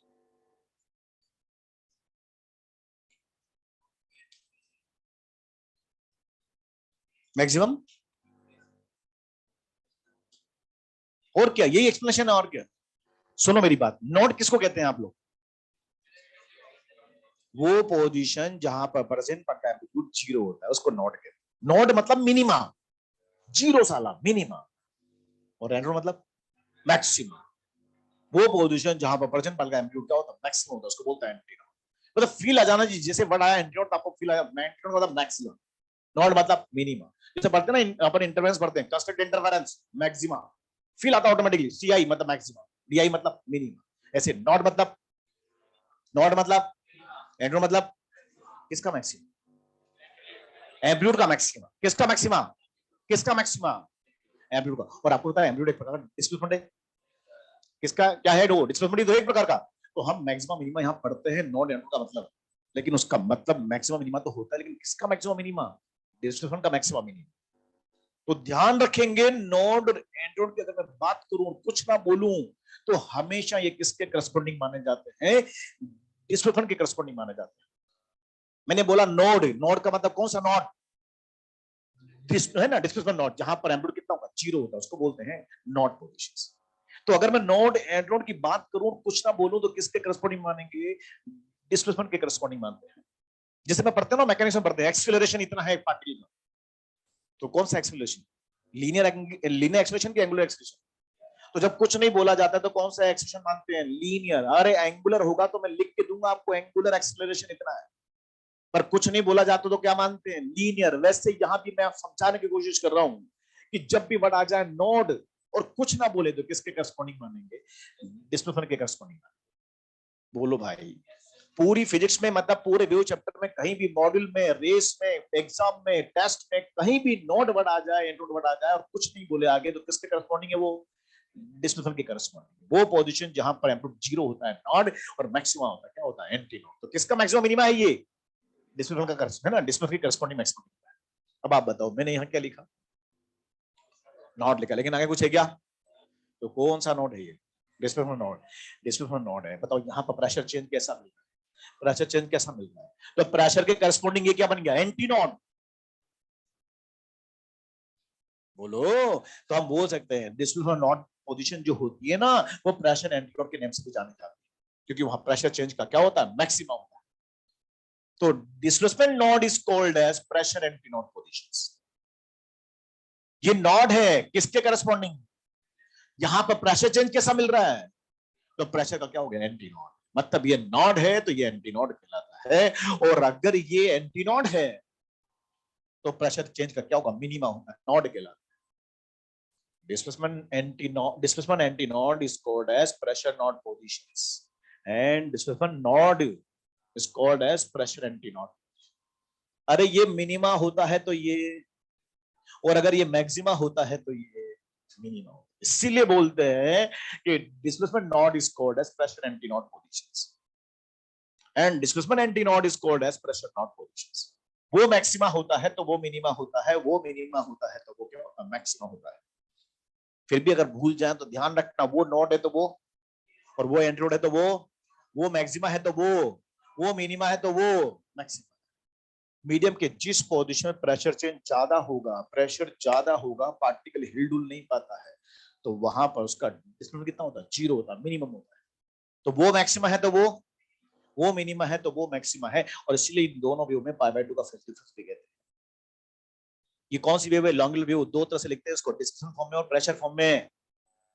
बताओ दोनों में कितना फेज डिफरेंस बोल रहे हैं, पाई बाय 2। क्यों, बोले एक को साइन से दिखाते हैं तो एक को कॉस से दिखाते हैं।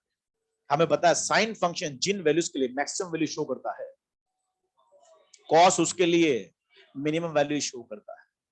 अरे साइन जिन वैल्यू के लिए मैक्सिमम वैल्यू शो करता है, कॉस उसके लिए क्या होता है, मिनिमम वैल्यू शो करता है। और इसीलिए एक को साइन फंक्शन से दिखाते हैं, देखो कॉस फंक्शन से दिखाते हैं। मैक्सिमा होता है तो एक मिनिमा होता है, मिनिमा होता है तो एक मैक्सिमा होता है। दोनों में कितना फेज डिफरेंस है? π/2 का फेज डिफरेंस होता है। ये रेस में क्वेश्चन है, पूछता है वो कि दोनों व्यू में फेज डिफरेंस कितना होता है, बोले π/2 का। वो इसलिए होता है, वो मैक्सिमा है तो वो क्या होगा, वो मिनिमा है तो वो क्या होगा। एक को साइन से लिखते हो तो एक को किससे लिखेंगे, कॉस से। और इसलिए दोनों में कितना फेज डिफरेंस होगा, π/2 का फेज डिफरेंस होता है। अभी भी समझ में नहीं आया? अरे नोड एंड रूट की बात करें और कुछ नहीं बोले तो कौन सा मानेंगे? बताओ, मैंने ये क्या लिखा है यहाँ, तो कौन सा नोड मान रहे हैं? बताओ, यहाँ प्रेशर चेंज कैसा मिल रहा है? तो ये प्रेशर का क्या हो गया, एंटी नोड। मतलब ये मिनिमा है तो ये मैक्सिमा तो ये, अगर ये साइन है तो ये कॉस है तो ये, दोनों में कितना फेज डिफरेंस होगा, π/2 का फेज डिफरेंस होगा। कहने का मतलब टोटल मिला के ये 4 प्रॉपर्टी होती है, जो ये एक्स्ट्रा प्रॉपर्टी है जो केवल लॉन्गी में होती है, ट्रांस के अंदर ऐसी प्रॉपर्टी नहीं। इससे पहले कितनी प्रॉपर्टी पड़ी थी, 6 + 4 कितनी होगी, 10 प्रॉपर्टी स्टेशो की प्रॉपर्टी होगी। थ्योरेटिकल क्वेश्चन बनता है तो इसके बाहर कभी नहीं जाएगा। वो 6 प्रॉपर्टी हम ध्यान रखेंगे, वो सबके लिए एप्लीकेबल, चाहे लॉन्गी हो जाए, और ये 4 प्रॉपर्टी केवल लॉन्गी के लिए एप्लीकेबल होगी। अभी तक हमने जो पढ़ा है, आपको ये पढ़ा है, ये 2 व्यू है ना, ये व्यू जो स्टेशन 2 तरह से पढ़ा है। एक तो हमने डायग्रामेटिक बताया कि डायग्राम में ये व्यू ऐसे बनती है, लूप्स। और फिर इसकी थ्योरेटिकल इंफॉर्मेशन पढ़ी कि थ्योरेटिकल ये प्रॉपर्टीज की ऐसी होती है। अब देखो थोड़ा सा आगे बढ़ते हैं, कौन सी व्यू पढ़ रहे हैं हम लोग? नहीं, स्टेशन पढ़ रहे हैं। कौन सी क्या पढ़ रहे हैं, बताओ, ये कब बनती थी? जब 2 एग्जैक्ट सेम टाइप की प्रोग्रेसिव वेव अपोजिट डायरेक्शन में ट्रेवल करती हुई सुपर इंपोज होती है तो बनती स्टेशनरी वेव। तो अगर इस वेव को बनाना है तो हमें 2 एग्जैक्ट सेम टाइप की progressive wave moving in opposite direction find करनी होती है। अरे वो होगी तभी तो सुपर इंपोज होगी, तभी तो मिलेगी स्टेशनरी। तो 2 एग्जैक्ट सेम टाइप की progressive wave moving in opposite direction अगर हमें फाइंड करनी है तो हम फाइंड करते हैं रिफ्लेक्शन से। किससे? रिफ्लेक्शन मेथड पढ़ा आप लोगों ने, रिफ्लेक्शन पढ़ा होगा ना, रिफ्लेक्शन वगैरह में इसमें भी। अबे ऑप्टिक्स में पढ़ा होगा यार। मेरे पास सोर्स से वेव बनाता है, वेव मीडियम में जा रही है और इसी का मैं रिफ्लेक्शन करा देता हूँ। तो जो वेव जाती है वही उधर से लौट के आती है। बताओ, जाने वाली जा रही है, आने वाली उधर से रिफ्लेक्ट होकर आती है, तो दोनों वेव क्या होती हैं, एग्जैक्ट सेम टाइप की वेव होती है, मूविंग इन अपोजिट डायरेक्शन होती है। बताओ, दोनों का सुपरपोजिशन होगा तो क्या बनेगा, स्टेशनरी। तो स्टेशन को बनाना है तो 2 एग्जैक्ट सेम टाइप की progressive wave moving in opposite direction find करनी होती है और उसको फाइंड करते हैं रिफ्लेक्शन से।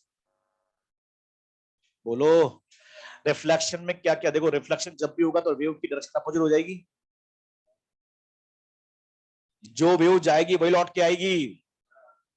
लॉन्गी जाएगी तो लॉन्गी लौटेगी, ट्रांस जाएगी तो ट्रांस लौटेगी। नेचर क्या होगी, सेम। जो वेव जाएगी वही लौट के आएगी। फ्रीक्वेंसी क्या होगी, जिस मीडियम में जाएगी उसी मीडियम में लौट के आएगी। स्पीड भी, स्पीड सेम, फ्रीक्वेंसी सेम, तो लैम्डा ऑटोमेटिकली। नेचर सेम हो गई, डायरेक्शन रिवर्स हो गई। और मान ले कि रिफ्लेक्शन आइडियल है, एनर्जी का लॉस नहीं हो रहा है, तो जाने वाला का एम्पलीट्यूड और आने वाला का एम्पलीट्यूड क्या होगा, सेम। अगर एम्पलीट्यूड भी सेम सेम सब कुछ सेम, तो बताओ ये दोनों एग्जैक्ट सेम टाइप की वेव हो गई। तो दो एग्जैक्ट सेम टाइप की प्रोग्रेसिव वेव अगर अपोजिट डायरेक्शन में ट्रेवल करवानी, अगर फाइंड करनी है तो हम किससे फाइंड करेंगे, रिफ्लेक्शन। तो हम बात करेंगे रिफ्लेक्शन ऑफ वेव्स। अब रिफ्लेक्शन भी किससे होता है, कुछ पता है आपको? रिफ्लेक्टर से होता है। किससे होता है? रिफ्लेक्टर से होता है। किससे होता है? रिफ्लेक्टर 2 प्रकार के होते हैं, एक तो होता है रेजिडेंट रिफ्लेक्टर, एक फ्री एंड रिफ्लेक्टर। नेम सुना है? रेजिडेंट रिफ्लेक्टर और एक और होता है फ्री एंड रिफ्लेक्टर। ऐसा रिफ्लेक्टर जो वेव के टकराने से, वेव के इंसिडेंट होने से अपनी पोजीशन से हिलता डुलता ना हो, अपनी पोजीशन पे रिजिड रहता हो, क्या कहलाएगा, रेजिडेंट रिफ्लेक्टर कहलाता है। बोलो। पर ऐसा रिफ्लेक्टर जो वेव के टकराने से, वेव के इंसिडेंट होने से अपनी पोजीशन से हिल डुल जाता है, उसको क्या बोलेंगे, फ्री एंड रिफ्लेक्टर। मैं बोल रहा हूं ये वेव जा रही है, सामने दीवार है, टकरा के लौट के वापस आती है, दीवार हिल जाती है क्या, नहीं हिलती, तो दीवार इसके लिए कैसा होगा, रेजिडेंट रिफ्लेक्टर। तो रिफ्लेक्शन भी रिफ्लेक्टर से होता है। 2 तरह के रिफ्लेक्टर होते हैं, रेजिडेंट और फ्री है। ओके, तो बात करेंगे, हेडिंग बनाओ इसके बाद, reflection of waves.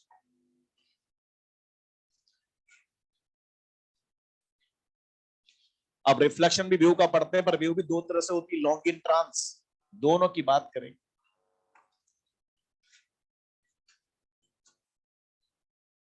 Reflection of waves, और उसमें भी दो तरह की वेव, तो पहले बात करते हैं ट्रांसवर्स वेव का रिफ्लेक्शन, और ये भी दो तरह से होता है। एक तो होता है रेजिडेंट रिफ्लेक्टर, जैसे मैं लिख रहा हूं वैसे लिखेंगे आप, और एक होता है free and reflector.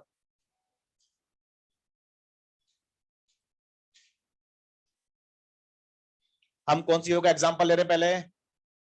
Transverse wave. बताइए ट्रांसवर्स वेव का बेस्ट एग्जांपल इस पूरे चैप्टर में ट्रांसवर्स वेव कौन सा पढ़ते हैं? स्ट्रिंग के अंदर वेव, तो वही ले रहा हूं मैं मान लेता हूं कि मेरे पास एक वायर है, वायर के अंदर वेव पल्स जा रहा है, और ये वेव पल्स यहाँ पर वायर में है, और वायर यहाँ पर किसी सपोर्ट से कनेक्टेड है, और ये सपोर्ट थोड़ा सा रिजिड है, टाइटली कनेक्टेड है।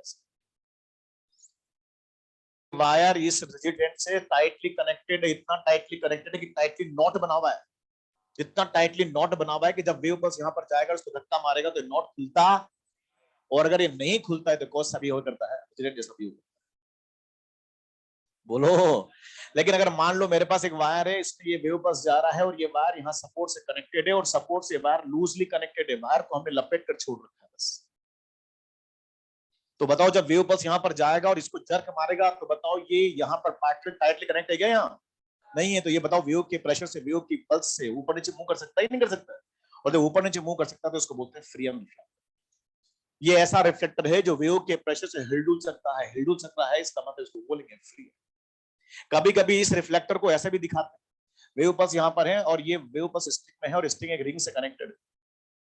नहीं होता रिंग से कनेक्टेड स्ट्रिंग को, रिंग हमने सपोर्ट में लगा रखी है, तो जैसे वेव पल्स यहाँ पर पहुंचेगा तो ये रिंग ऊपर नीचे मूव कर सकता है, और जब रिंग ऊपर नीचे मूव कर सकता है तो ये कौन सा है? फ्री एंड जैसा भी होगा। दिखाने का तरीका हो गया कि जब भी वायर को लपेट ले ऐसे या रिंग दिखा दे तो ये फ्री एंड जैसा शो करता है, और जब भी इससे शेडेड पार्ट दिखा दे और टाइटली नॉट दिखा दे कि टाइटली गठान लगी हुई नॉट बनी हुई, तो इसको बोलेंगे रिजिड जैसा व्यू करता है।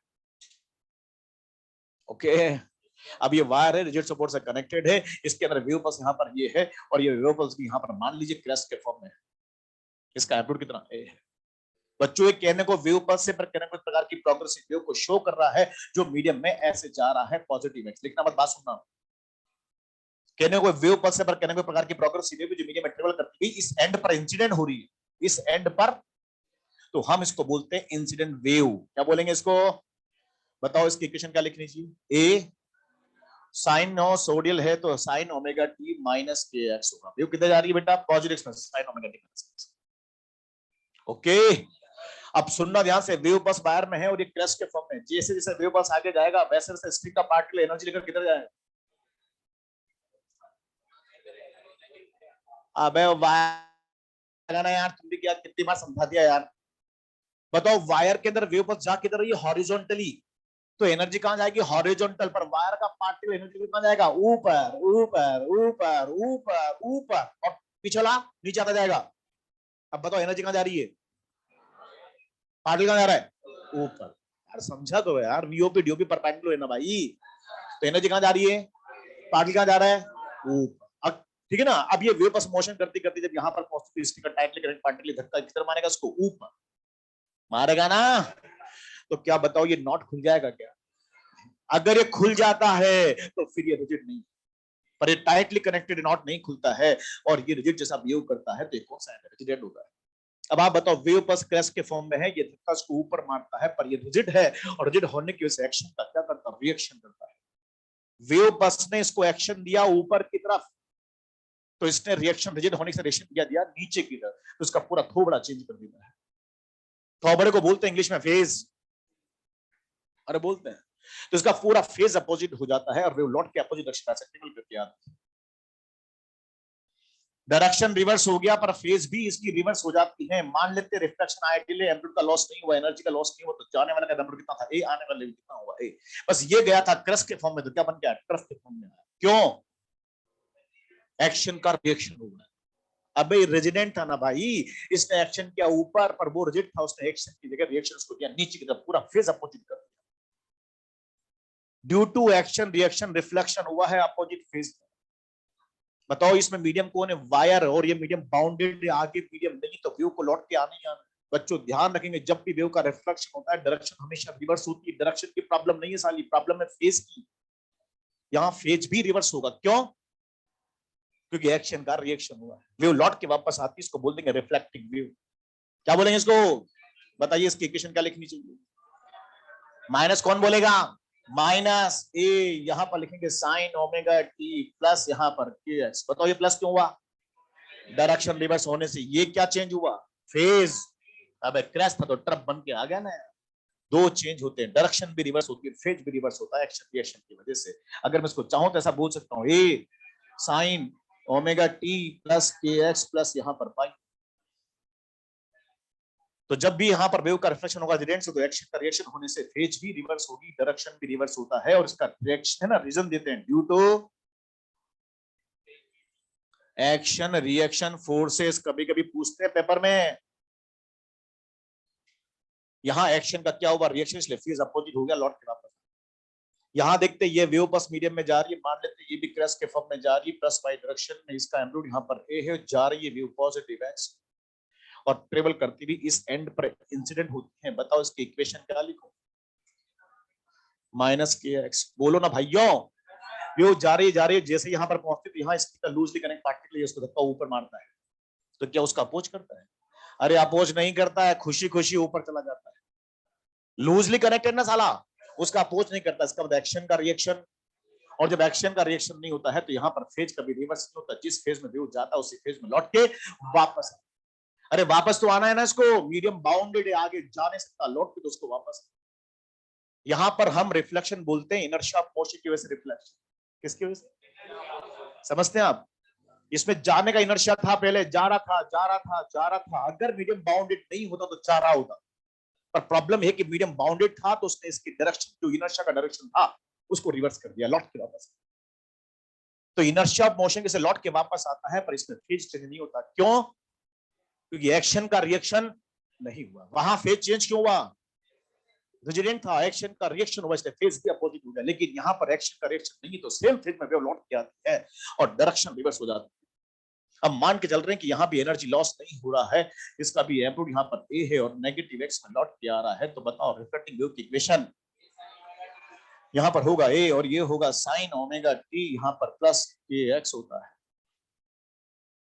यहाँ पर दो चेंज नहीं होंगे, केवल क्या चेंज होगा? डायरेक्शन चेंज होगी, फेज में कोई रिवर्स नहीं होगा। इसका रीजन क्या देते हैं हम लोग? Due to inertia of motion. Wave में इनर्शिया ऑफ मोशन है, उसकी वजह से जा रहा था जा रहा था जा रहा था, लेकिन मीडियम बाउंडेड है, उसने डायरेक्शन को रिवर्स कर दिया, लौट के वापस कर दिया। यहाँ रीजन क्या देंगे? एक्शन रिएक्शन फोर्सेस से फेज रिवर्स हो गया। और यहाँ पर रीजन क्या देंगे? इनर्शिया ऑफ मोशन से गया था, जैसा गया वैसा लौट के आया। यहाँ पर पूरी पूरी एनर्जी लौट के आ रही थी, लौट के आ रही थी। यहाँ पर भी डायरेक्शन रिवर्स हुई, यहाँ भी डायरेक्शन रिवर्स हुई। प्रॉब्लम फेज की, यहाँ फेज रिवर्स हुआ, यहाँ नहीं। ये तो हुआ कंप्लीट रिफ्लेक्शन, हटा दो ना इसको तो। लेकिन कभी कभी है ना, ऐसा भी होता है, पार्शियली रिफ्लेक्शन पार्शियली ट्रांसमिशन। आप नोट करो उसको।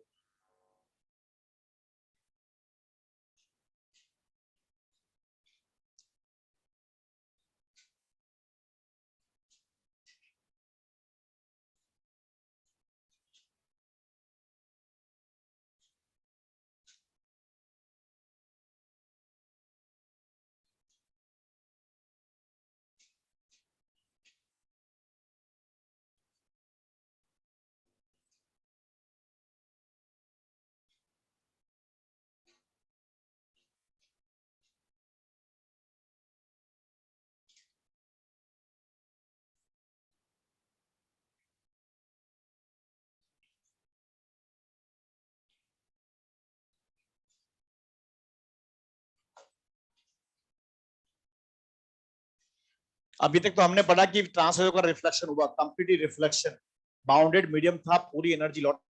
लेकिन कभी कभी ऐसा भी होता है कि कुछ एनर्जी का पार्ट लौट के आया, कुछ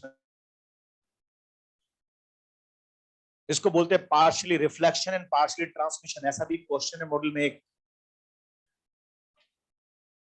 एनर्जी का कुछ पार्ट लौट के वापस आ जाए, कुछ पार्ट आगे बढ़ा जाए।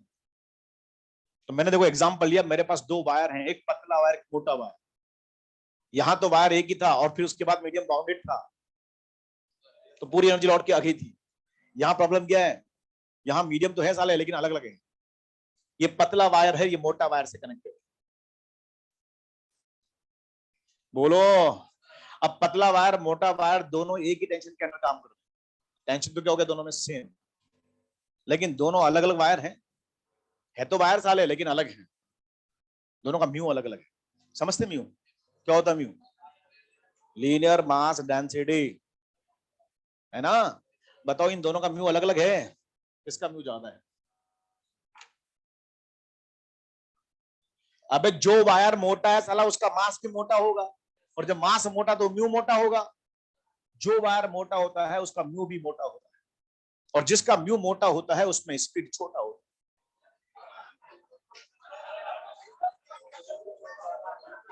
होता है नहीं होता है यार, तुम बताओ होता है कि नहीं होता है?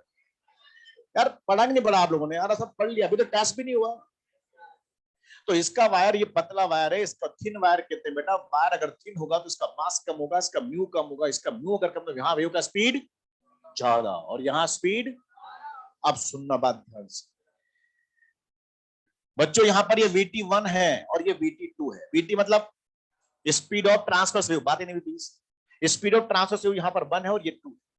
हम बताइए वायर पतला तो यहाँ वेव का स्पीड ज्यादा होगा, और यहाँ पर वेव का स्पीड क्या हो गया, कम होगा। और जब यहाँ पर वेव का स्पीड ज्यादा होगा तो ये कंपैरेटिवली ये मीडियम रेयर होगा, और ये कैसा होगा, डेंस। अरे पढ़ा तुम लोगों ने पढ़ा, पूरी ऑप्टिक्स पढ़ ली रहे यार, ऐसे मत करो यार।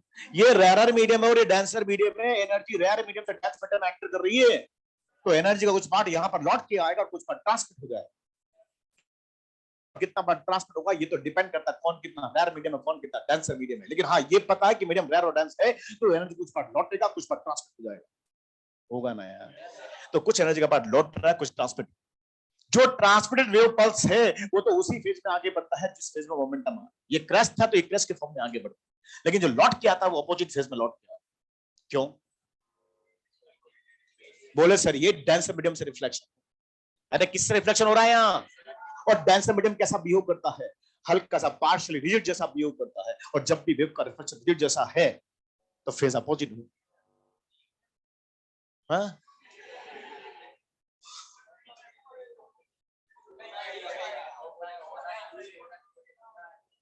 अच्छा ये क्या हो गया? अच्छा केबीसी सर वैसे तो बोलते हैं, मान लो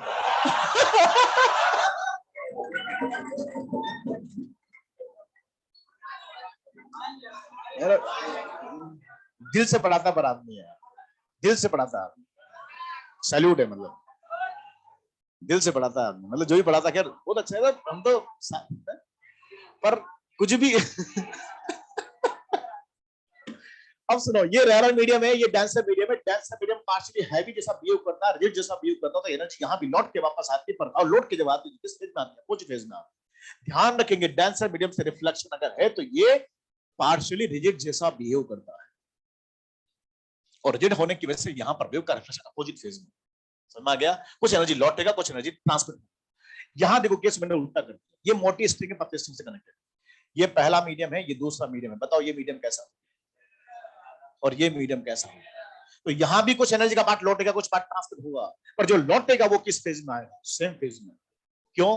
क्योंकि रेयर मीडियम से रिफ्लेक्शन है, और rare medium partially free end जैसा बिहेव करता है।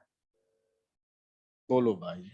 हैवी मीडियम यहाँ पर डेंसर मीडियम कैसा बिहेव करता है? पार्शियली रिजिड जैसा बिहेव करता है। और रेयर मीडियम कैसा बिहेव करता है? पार्शियली फ्री एंड जैसा बिहेव करता है। इसलिए वेव का रिफ्लेक्शन सेम फेज में होता है, यहाँ पर वेव का रिफ्लेक्शन अपोजिट फेज में होता है। हम ध्यान रखेंगे जो ट्रांसमिट वेव पल्स है वो कभी इन्वर्ट नहीं होता। जिस फेज में मोमेंटम आ रहा है उसी फेज में आगे बढ़ता है। जो लौट के आता है ये चेंज होता है, यहाँ पर अपोजिट फेज है, यहाँ पर सेम फेज में होता है। बस ध्यान रखेंगे फ्री एंड है, फ्री एंड से रिफ्लेक्शन जैसा बिहेव करता है।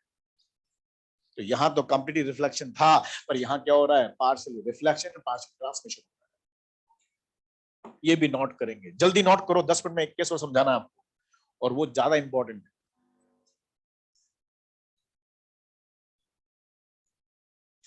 लॉन्गिट्यूडनल वेव्स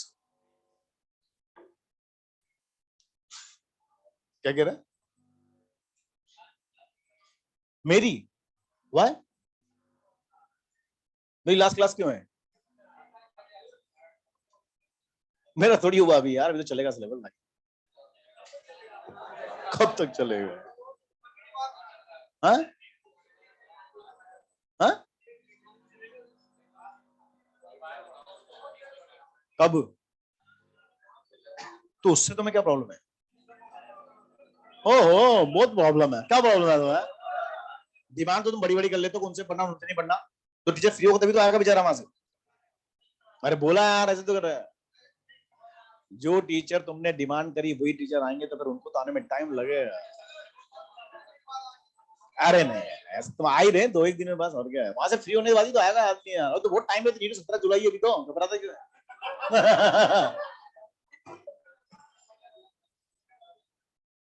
रेजिडेंट, अच्छा टाइम नहीं है।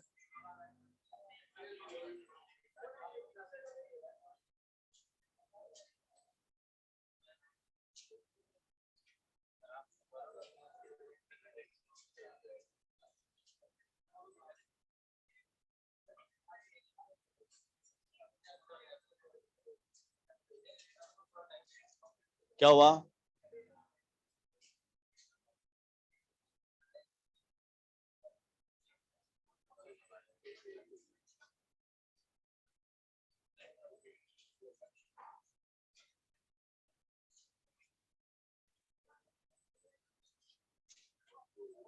हाँ जी, बात सुना। ये तो हमने कौन से व्यू को पढ़ा? रिफ्लेक्शन, ट्रांसवर्स व्यू का रिफ्लेक्शन है ना। ये तो होगा कंप्लीटली रिफ्लेक्शन, और ये हो गया पार्शियली रिफ्लेक्शन, पार्शियली ट्रांसमिशन। अब एक आर्टिकल यहां पर और आता है, वो है ना रिफ्लेक्शन ऑफ लॉन्गिट्यूड वेव। बेटा जैसे ट्रांसवर्स का रिफ्लेक्शन होता है वैसे लॉन्गिट्यूड का भी होता है, और ये दुनिया जानती है। एग्जाम में भी यही पूछते जनरली, लेकिन कभी कभी अगर ये पूछ लेते तो डिफरेंट रिफ्लेक्शन है। और ये आईआईटी एडवांस में एक बार क्वेश्चन पूछा ऑब्जेक्टिव, और इसीलिए हम ध्यान रखेंगे। और आपकी है ना एनसीईआरटी में भी दिया हुआ है, इसलिए आपको समझना है कि यहाँ पर रिफ्लेक्शन जो होता है वो कुछ इस तरह से होता है, और ये रिफ्लेक्शन उस रिफ्लेक्शन से डिफरेंट होता है। कौन सी वेव की बात कर रहे हैं बेटा? Long wave. किस फॉर्म में चलती है? कंप्रेशन, डायरेक्शन, कंप्रेशन, जानते हैं वैसा? किसे बोलते हैं compression? High pressure high density region को कंप्रेशन कहते हैं, और low pressure low density region को रैप्शन। यस और नो? ठीक है सर। तो मेरा ये कहना है कि जब भी वेव का रिफ्लेक्शन यहाँ पर रेडियंस होता है, तो कंप्रेशन अगर जाता है तो कंप्रेशन लौट के आता है, और रिफ्लेक्शन जाता है तो रिफ्लेक्शन लौट के आता है। मतलब वेव का रिफ्लेक्शन किस फेज में होता है? सेम फेज में रिफ्लेक्शन होता है। वहां पर क्या हो रहा था? अपोजिट फेज में रिफ्लेक्शन हो रहा था, और यहां पर क्या हो रहा है? सेम फेज में रिफ्लेक्शन हो रहा है। ये डिफरेंस है दोनों। अब ऐसा क्यों हो रहा है? बोले ऐसा क्यों हो रहा है? मैं आपसे पूछ रहा हूं क्यों हो रहा है? बोला ऐसा इसलिए हो रहा है कि यहाँ एक्शन का रिएक्शन, जब भी वेव का रिफ्लेक्शन रेजिडेंट से होता है तो एक्शन का रिएक्शन होता है। और इसीलिए बोलते हैं जितना ज्यादा एक्शन होता है उतना ज्यादा रिएक्शन होता है, जितना कम एक्शन होता है उतना कम रिएक्शन होता है। अरे रेजिडेंट पर जब हाई प्रेशर पल्स जाएगा तो हाई प्रेशर पल्स लौट के आएगा। अरे हाई प्रेशर इंसिडेंट होगा तो हाई लौट के आएगा, लो जाएगा तो लो लौट के आएगा। अरे जितना ज्यादा एक्शन होगा उतना ज्यादा रिएक्शन होगा, और जितना कम एक्शन होगा उतना कम रिएक्शन होगा। सेम फेज में लौट के। वही रीजन यहां पर भी था, पर इस रीजन से यहां क्या हो रहा था? बता, क्रैश जा रहा था तो क्या लौट के आता? ट्रफ लौट के आता।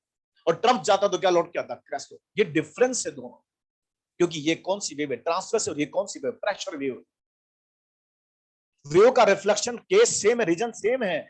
यहां पर कंप्रेशन जाता है तो कंप्रेशन लौटेगा, रिफ्लेक्शन जाता है तो रिफ्लेक्शन लौट के आएगा। क्योंकि एक्शन का क्या होता है? रिएक्शन होता है। जितना ज्यादा एक्शन उतना ज्यादा रिएक्शन, जितना कम एक्शन उतना कम रिएक्शन होता है। और अगर यहां पर ऐसा है तो यहां पर क्या होगा? अपोजिट फेज में रिफ्लेक्शन होगा। यहाँ फ्री एंड पर अगर एक्शन जाएगा, मतलब ये कंप्रेशन जाएगा तो क्या बनेगा? रेफ्लेक्शन लौट के आएगा, रेफ्लेक्शन जाएगा तो कंप्रेशन लौट के आएगा। वेव का रिफ्लेक्शन अपोजिट फेज में होता है। मतलब जो यहाँ रेजिडेंट पर होता है वो यहाँ, जो यहाँ फ्री एंड पर होता है यहाँ उल्टा केस होता है। और इसलिए एग्जाम में पूछते हैं आपसे। एक बात और ध्यान रखना पिक्चर दिमाग में, कि जब भी वेव का रिफ्लेक्शन होगा डायरेक्शन हमेशा रिवर्स होगा। प्रॉब्लम है साली किसकी? फेज की। यहां भी डायरेक्शन रिवर्स है, यहां भी डायरेक्शन रिवर्स है, यहां भी डायरेक्शन रिवर्स है, यहां भी डायरेक्शन रिवर्स है, यहां भी डायरेक्शन रिवर्स है, और यहां भी रिवर्स है। प्रॉब्लम किसकी? यहां रिवर्स होता है फेज, यहां नहीं होता है। यहां होता है, यहां नहीं होता है। यहां।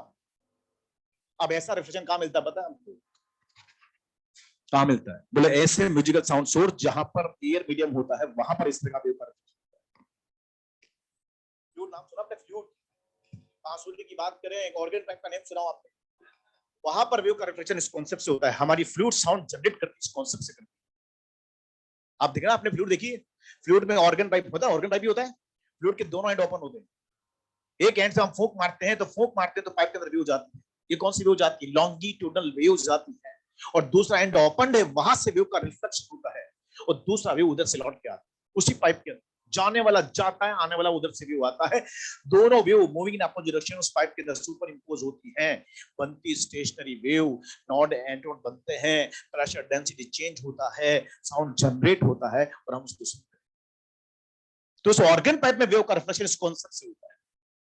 समझाऊं कैसे होता है? समझाता हूं, देखो कॉन्सेप्ट क्या है इसका, सुनना ऑर्गन पाइप कैसे रिफ्लेक्शन कर रहा है। लेकिन हमारी बात समझना ध्यान से। मैं एग्जांपल ले रहा हूं सीओपी का। कौन सा एग्जांपल है? सीओपी। सीओपी का मतलब क्लोज्ड ऑर्गन पाइप। बोलो। ये ऑर्गन पाइप का क्लोज्ड एंड होता है और ये ऑर्गन पाइप का ओपन एंड होता है। यहां दोनों एंड से वेव का रिफ्लेक्शन होता है। ऑर्गन पाइप का जो क्लोज से वेव का रिफ्लेक्शन होता है, पर ये रिफ्लेक्शन कैसा होता है? रेजिडेंट जैसा रिफ्लेक्शन। बच्चों, ऑर्गन पाइप का जो क्लोज्ड एंड है वो कैसा व्यू करता है? रेजिडेंट जैसा व्यू करता है। ये ऐसा एंड जो व्यू के प्रेशर से कभी हिलता डुलता कैसा व्यू करता है।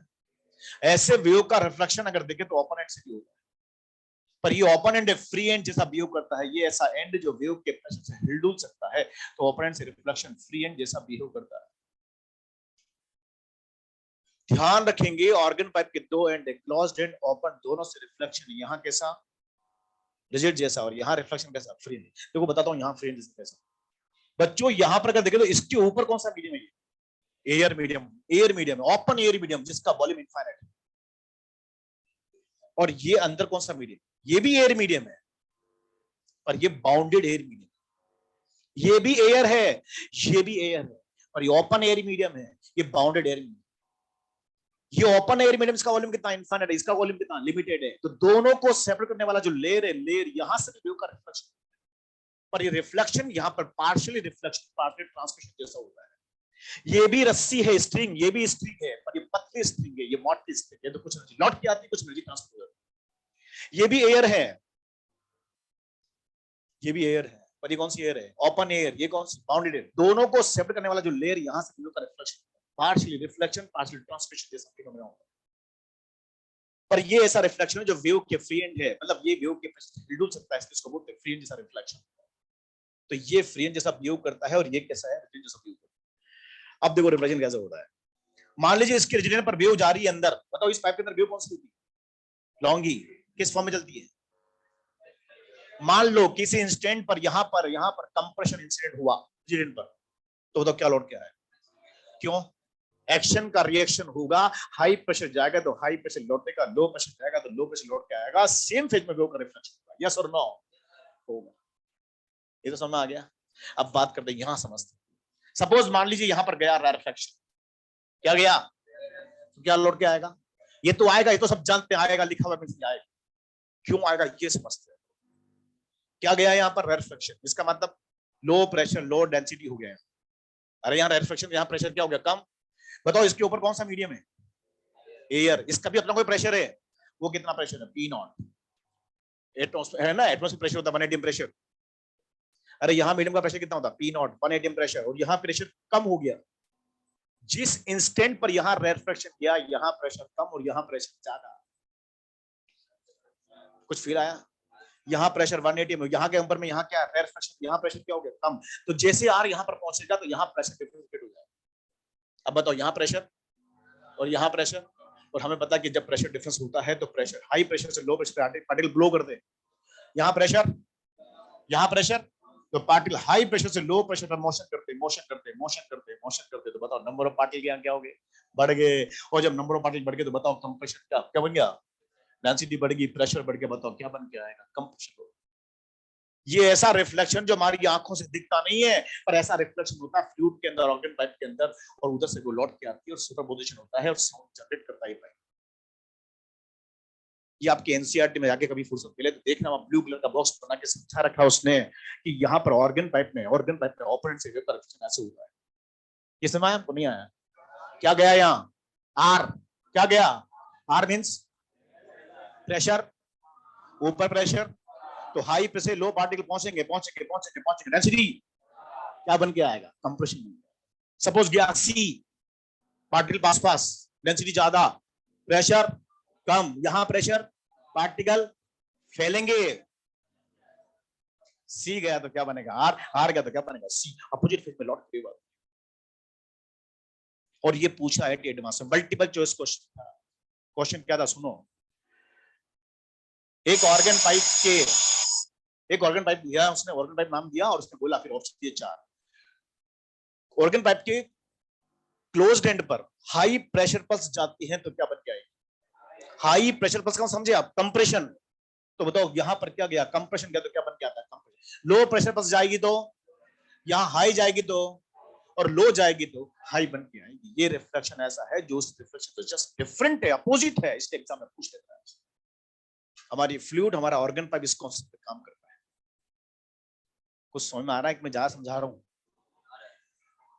और भैया नहीं तो रिजल्ट ध्यान रख लेना कि ये एक्शन का रिएक्शन हुआ है तो हाई प्रेशर जाएगा तो हाई प्रेशर उठेगा, लो प्रेशर जाएगा तो लो प्रेशर उठेगा, और अगर यहाँ ऐसा है तो यहाँ अपोजिट फेज में होगा। लेकिन ये रिफ्लेक्शन ऐसे होगा, कई बच्चों को तो फील ही नहीं आता, साला ओपन एंड फूंक मार बाहर निकल जानी चाहिए, लौट के जैसे आएगी, ये ऐसे आएगी लौट के। पूछते बच्चे, तो समझा रहा हूं मैं आपको, लौट के ऐसे आती है, ऐसा रिफ्लेक्शन होता है जो हमारी आंखों से दिखता है। आप सोचो फ्लूइड में फूंक मार रहे हैं तो बाहर निकल जानी साली आई क्यों वापस? तो ओपन एंड से जब लौट के आती तो अपोजिट फेज में ऐसा रिफ्लेक्शन होता है। अबे तभी तो फ्लूइड साउंड प्रोड्यूस करती है। तो लिखिए आप, तभी जाऊंगा मैं। क्या? अरे सब सिखाऊंगा मैं, गिटार बजाना, फ्लूट बजाना, सब कैसे। रुको तो सही तुम। आज पता है पानी पिया 2 गिलास। नोट कर फटाफट, तो बैठा फिर बेल लगी ना।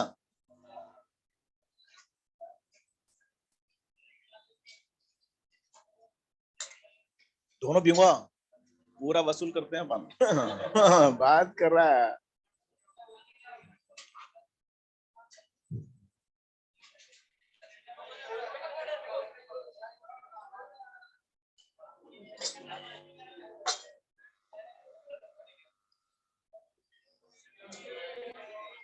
पंकज कुमार कौन है भाई? कौन है पंकज? पंकज कुमार रोल नंबर क्या है? फॉर्म नंबर है 21033036। आप हैं? खड़ो। कौन है? अबे ये है, मिलना होगा उनको। अपॉइंटमेंट मांग रहे थे।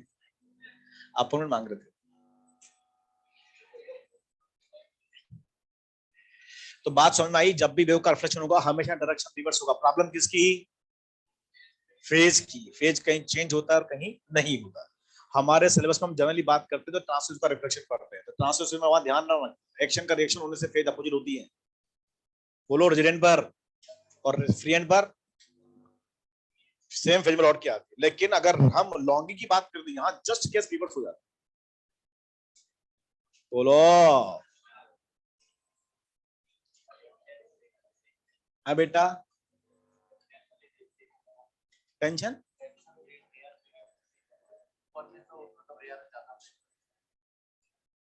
डांसर तो स्पीड तो कम होगी ना यहाँ। सेम कैसे होगा? स्पीड कम है तभी तो डांसर है। अबे डांसर किसको बोलते हैं आप लोग? वो मीडियम जहां पर वेव का स्पीड कम होता है वो डांसर, और स्पीड ज्यादा है तो वो रेयरर।